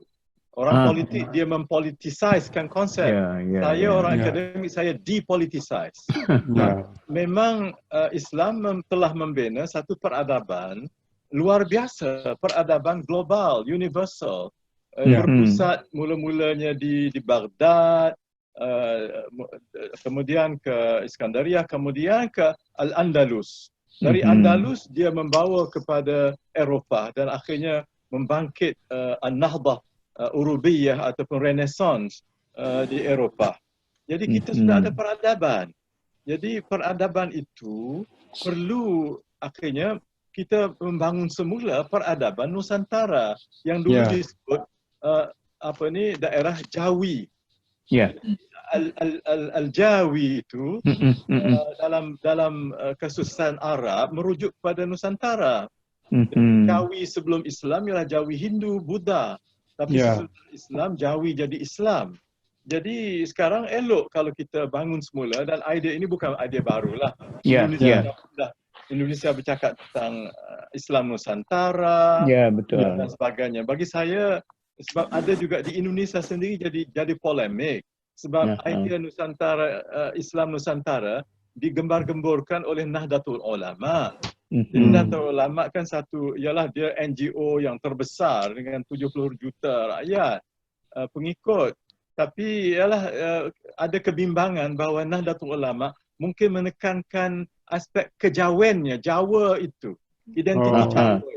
Maka kita nak mengatasi identiti kedaerahan, Jawa ke, Bugis ke, Kelantan ke, petani ke, kita nak mengatasi itu dengan suatu itu dulu alam Jawi. Kalau nak guna Nusantara boleh dengan catatan bahawa kenusantaraan itu sama dengan ummah wahidah yang ada dalam Al-Quran itu. Jadi saya setuju sangat ada ini, dan memang sudah ada pun dengan adanya rangkaian apa nama ni dia panggil apa tu, Kementerian Agama. Menteri Agama tiap-tiap tahun ada sidang. Dan dia orang pun fikir hal ini. Tapi itulah kerana politik jadi masalah lah. Jadi kita depolitisaskan, kita ummatizekan. Sebab itu saya beritahu Pak Lah masa di IKIM tu, saya kata Pak Lah. Sebab Lah agak kecewa. Apa itu Islam hadarinya itu nampaknya tak ada orang yang follow up. Saya kata Pak Lah, kita mesti depolitisaskan. Jangan dipolitikkan, jangan dijadikan ini milik UMNO. Ini milik umat. Saya kata ummatizekan konsep ini. Kan? Satu. Lepas tu saya kata Pak Lah, kena depersonalizekan konsep ini. Maknanya jangan dikaitkan dengan Pak Lah. Jangan dikaitkan dengan individu. Jangan dikaitkan dengan Prof Kamal atau Prof Mahmud Zuhdi. Ini ialah milik umat. Kita adalah juru bicara umat, bukan juru bicara pribadi, kepentingan pribadi. Jadi saya setuju dengan idea ini bahawa Majlis Dakwah Negara ini mengambil inisiatif secara besar-besaran tapi depolitisaskan untuk membawa satu kekuatan jaringan yang Tan Sri Mat Taib cakap tadi, yang memang dah ada pun. Maknanya kita empower the Malay Malay tadi apa? The Malay diaspora. Empowerment of the Malay diaspora. Malay diaspora itu dirangkumi dalam satu jaringan Islam yang mengatasi bangsa dan negara, transnasional, Islam transnasional yang digerakkan oleh Majlis Dakwah Negara, insya-Allah. Oh, terima kasih Prof Kamal. Tan Sri Syekh. Macam mana? Sampai akhir kita menjurus lah. Jadi saya balik kepada apa nama perkara-perkara ataupun syarat-syarat yang disebut oleh Tan Sri Prof Kamal tadi, ada 6-7 perkara tu. Kemudian 2-3 perkara dah saya ingat dah, dari segi antarabangsanya, apa nama ni, perpaduan telah tersentuh. Tapi pada saya, apa nama ni, program menyelamatkan generasi muda tu tak nak sampai sentuh. Okey. Nombor 6 tu. Program menyelamatkan generasi muda ni, saya ingat kita mungkin Prof Kamal yang mencadangkan, menetapkan syarat ni pun kerana beliau banyak pengalaman semasa dalam ABIM. Dr. Kamil dia lebih muda, dia yang muda sekali. So dia lah yang kena ambil inisiatif ni. Dr. Kamil. dia yang termuda di kalangan kita. Kita ni. Dan dia memang kuat dalam ABIM. Jadi kita bagi dia menyelamatkan generasi muda ni. Anak-anak buah Dr. Kamil. Nanti lepas ni kita minta dia komen sikit lah. Okey. Lepas atas dia ni. Okey. Yang itu satu mengenai generasi muda. Saya ingat program menyelamat generasi muda ni kalau Prof Kamal mungkin boleh dapat lah. Kalau Dr. Kamil nak ni pun, Dr. Kamil pun sama juga.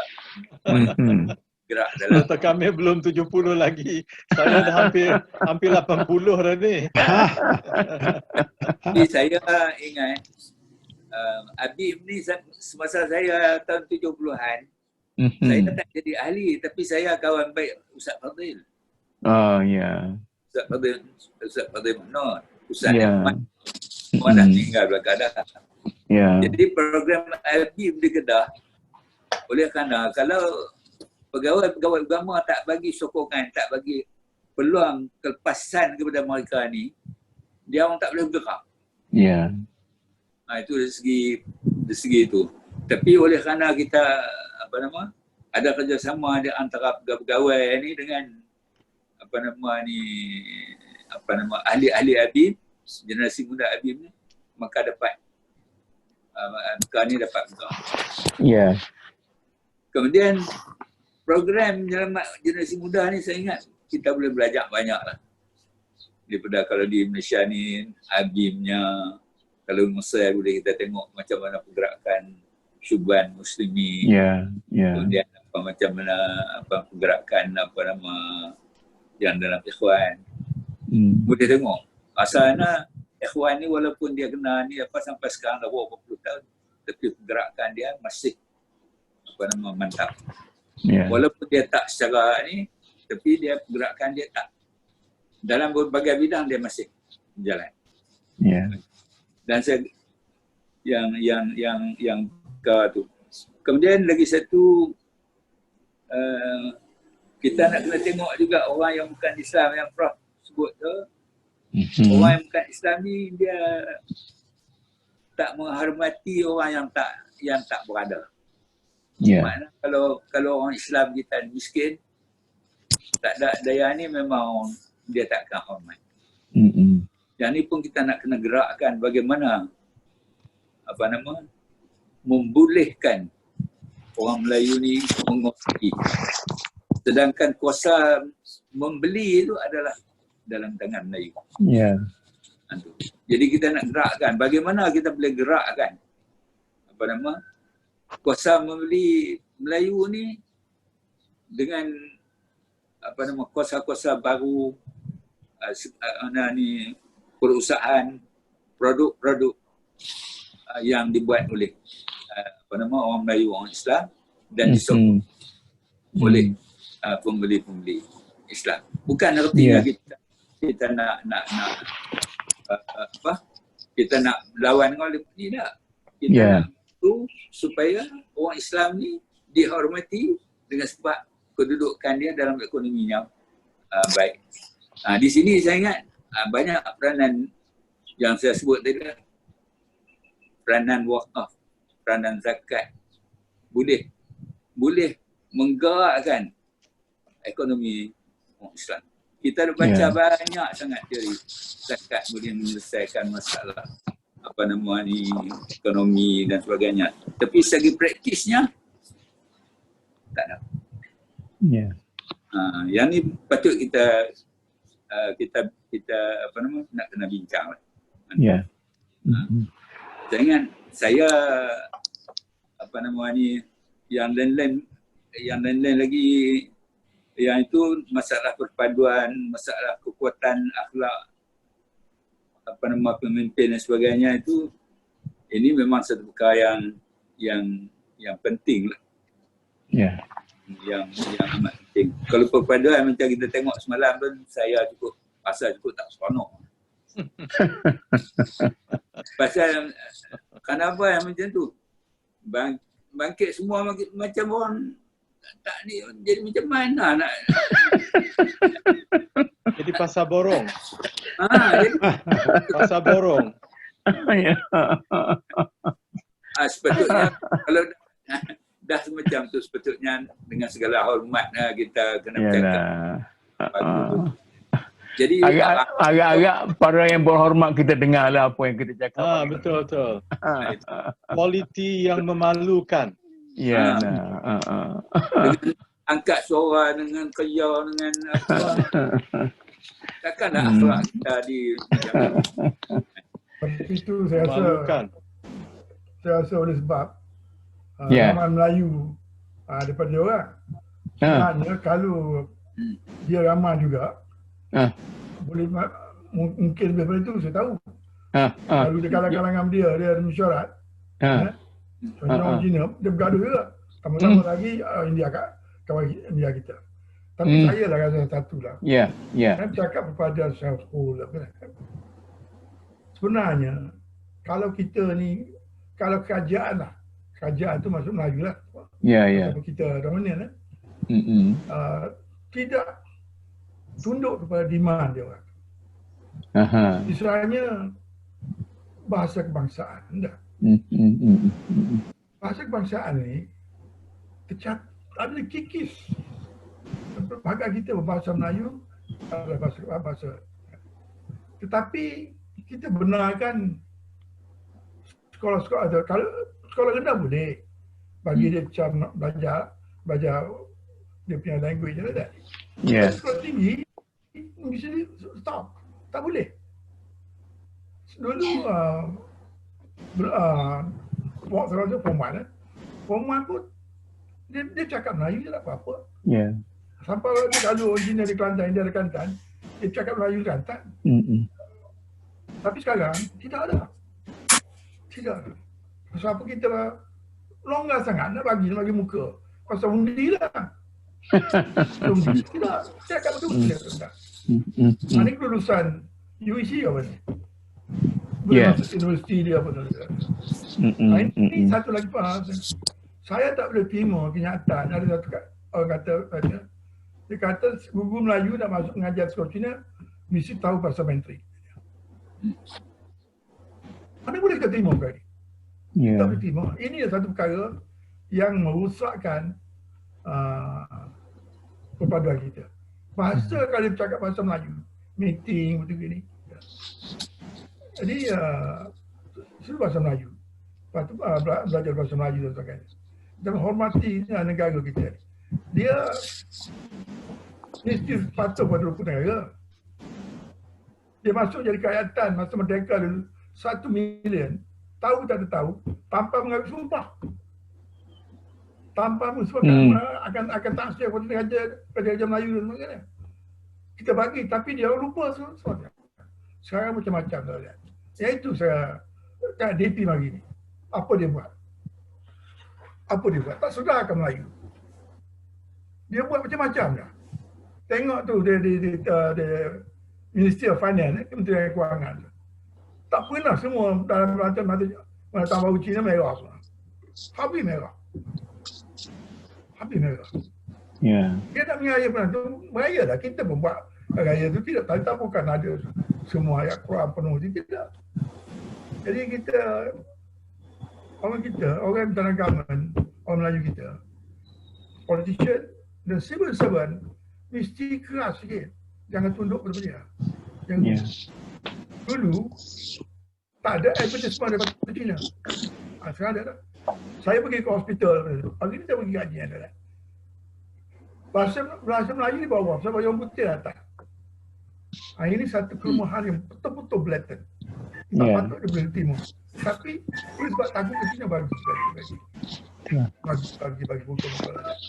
Saya pergi nak MBA ni pun dulu tak boleh buat advertisement dah minum bekas. Tak boleh buat. Sekarang ada paper pun kata ada advertisement. Tapi oleh sebab itu nak kusang bagi.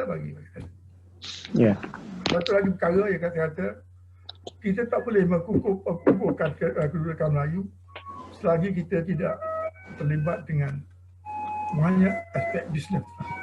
Misalnya hardware, barang-barang penyerumuan pakai ni. berapa sangat orang Melayu ada? Berapa banyak orang Melayu? Saya dulu terlibat sikit di Penang. Dengan kawan saya Nura Pencet, ada satu syarikat hardware ni. Ambil seorang Cina jadi kongsi lah. Dia main kami 3, dijual. Dia buat dealing outside. Jadi kerja misi motor industri tak apa banyak dah menghasilkan. Tapi itu pun kita kena ambil tekan. Hardware. Hardware, import beras apa semua selain ini. Kita kena ambil adik. Tapi janganlah tindas orang. Ya. Jangan tindas orang. Patut polisi dulu yang 30% tu kan, patut dikisahkan. Tetapi jadi apa tak tahulah, hilang. Sekarang banyak orang Melayu director apa semua tu. Director saja dapat alam saja, tapi bisnes dia orang. Dia tu kok. Yalah. Jadi selagi kita tak buat perkara ni, selagi itu Melayu boleh dilemot. Malahan saya kata serta kita jadi bangsa. Ya. Okey, Tan Sri, terima kasih. Saya bagi peluang 1 minit ke seorang. Kalau siapa nak tambah lagi. Dr. Kamil. Ya. Bagi sikit 1 minit. Prof Kamal bangkit tadi. Saya permintaan akhir saya lah. Gerakan ilmu yang Prof Kamal nak buat tu, saya mencadangkan supaya orang kita ni, dia nak baca Quran tebal sangat. Nak baca hadis lagi tebal. Jadi dengan nama Prof Kamal, Profesor Ulum, Profesor Emeritus, mungkin dengan kerjasama MDN, UIA dan sebagainya, boleh buat satu booklet tentang nilai-nilai yang kita bincang petang ni, supaya ambil isi-isi yang baik pada Quran dan hadis tu, dibuat dalam bentuk yang nipis, yang mudah. Sebab orang ni dia rasa susah. Quran tebal sangat, baca tafsir lagi banyak, baca hadis lagi bertimbul-timbul. Jadi dia yang mudah, yang boleh baca secara ringan, tapi nilai-nilai yang kita bincang dan nilai lain lagi, yang kita kata ada idealisme Islam yang praktikal untuk membangunkan masyarakat kita. Tengok Prof Kamal boleh jadi buat satu tim dengan kerjasama MDN untuk kerja-kerja tersebut. Wallahualam. Okey, terima kasih kerana masa kita dah cukup 2 jam. Ini pun kita sudah reverse pemikiran semasa. Orang kata sekarang ni orang nak 2-3 minit. Tapi kita berkeras, kita mahu perbincangan yang serius walaupun sampai 2 jam. Dan insya-Allah selepas daripada siri forum kita ni, kita berhasrat untuk mengadakan satu convention yang agak besar di mana kita kumpulkan semua para pemimpin kita. Jadi kita cuba merangka dan masa itu kita jumpalah bapa-bapa menteri kita yang hebat-hebat, ahli-ahli fikir kita yang hebat-hebat. Cuba kita gerakkan sikit dengan segala tenaga yang ada dan insya-Allah kita akan diberi taufik oleh Allah Subhanahu Wa Taala. Itu orang-orang awam kena doalah supaya kita berjaya membuat sesuatu untuk bangsa kita. Saya menjelaskan sikit. Ya, Tan Sri. Nak buat bagi kita, tapi kita buat dengan tujuan nak beri kesedaran kepada orang kita. Orang Melayu, khususnya yang generation. Saya setuju kalau nak buat ini, tapi kita kena buat dengan itu tujuannya. Jangan diseleweng dengan dekat election ke dan sebagainya. Tak. Macam kita buat baru ni di Mara ke? Di Bangi. Di BDM. Aha. Nak kata Melayu ke macam mana. Jadi apa tu? Oh yang baru ni. Ditempeleng buat kita. Yalah. Kita Tan Sri kita buat macam kita dulu-dululah. Macam sebelum ini kita bebas bersihkan kita daripada politik dan sebagainya dan kita cuba dan sebab itulah kita sangat berdikari dari segi ini dan sebelum kita selesaikan majlis kita ini, saya sekali lagi rasa berkewajipan untuk memberi ucapan yang sangat terima kasih kepada para panel kita, kepada rakan saya Dr. Kamil, dan saya minta maaf sekali lagi lah kerana saya punya device hari ini bercelaru sikit dan walau bagaimanapun kita boleh adakan juga. Dan akhirnya saya ucapkan wabillahi taufiq. Wassalamualaikum warahmatullahi wabarakatuh.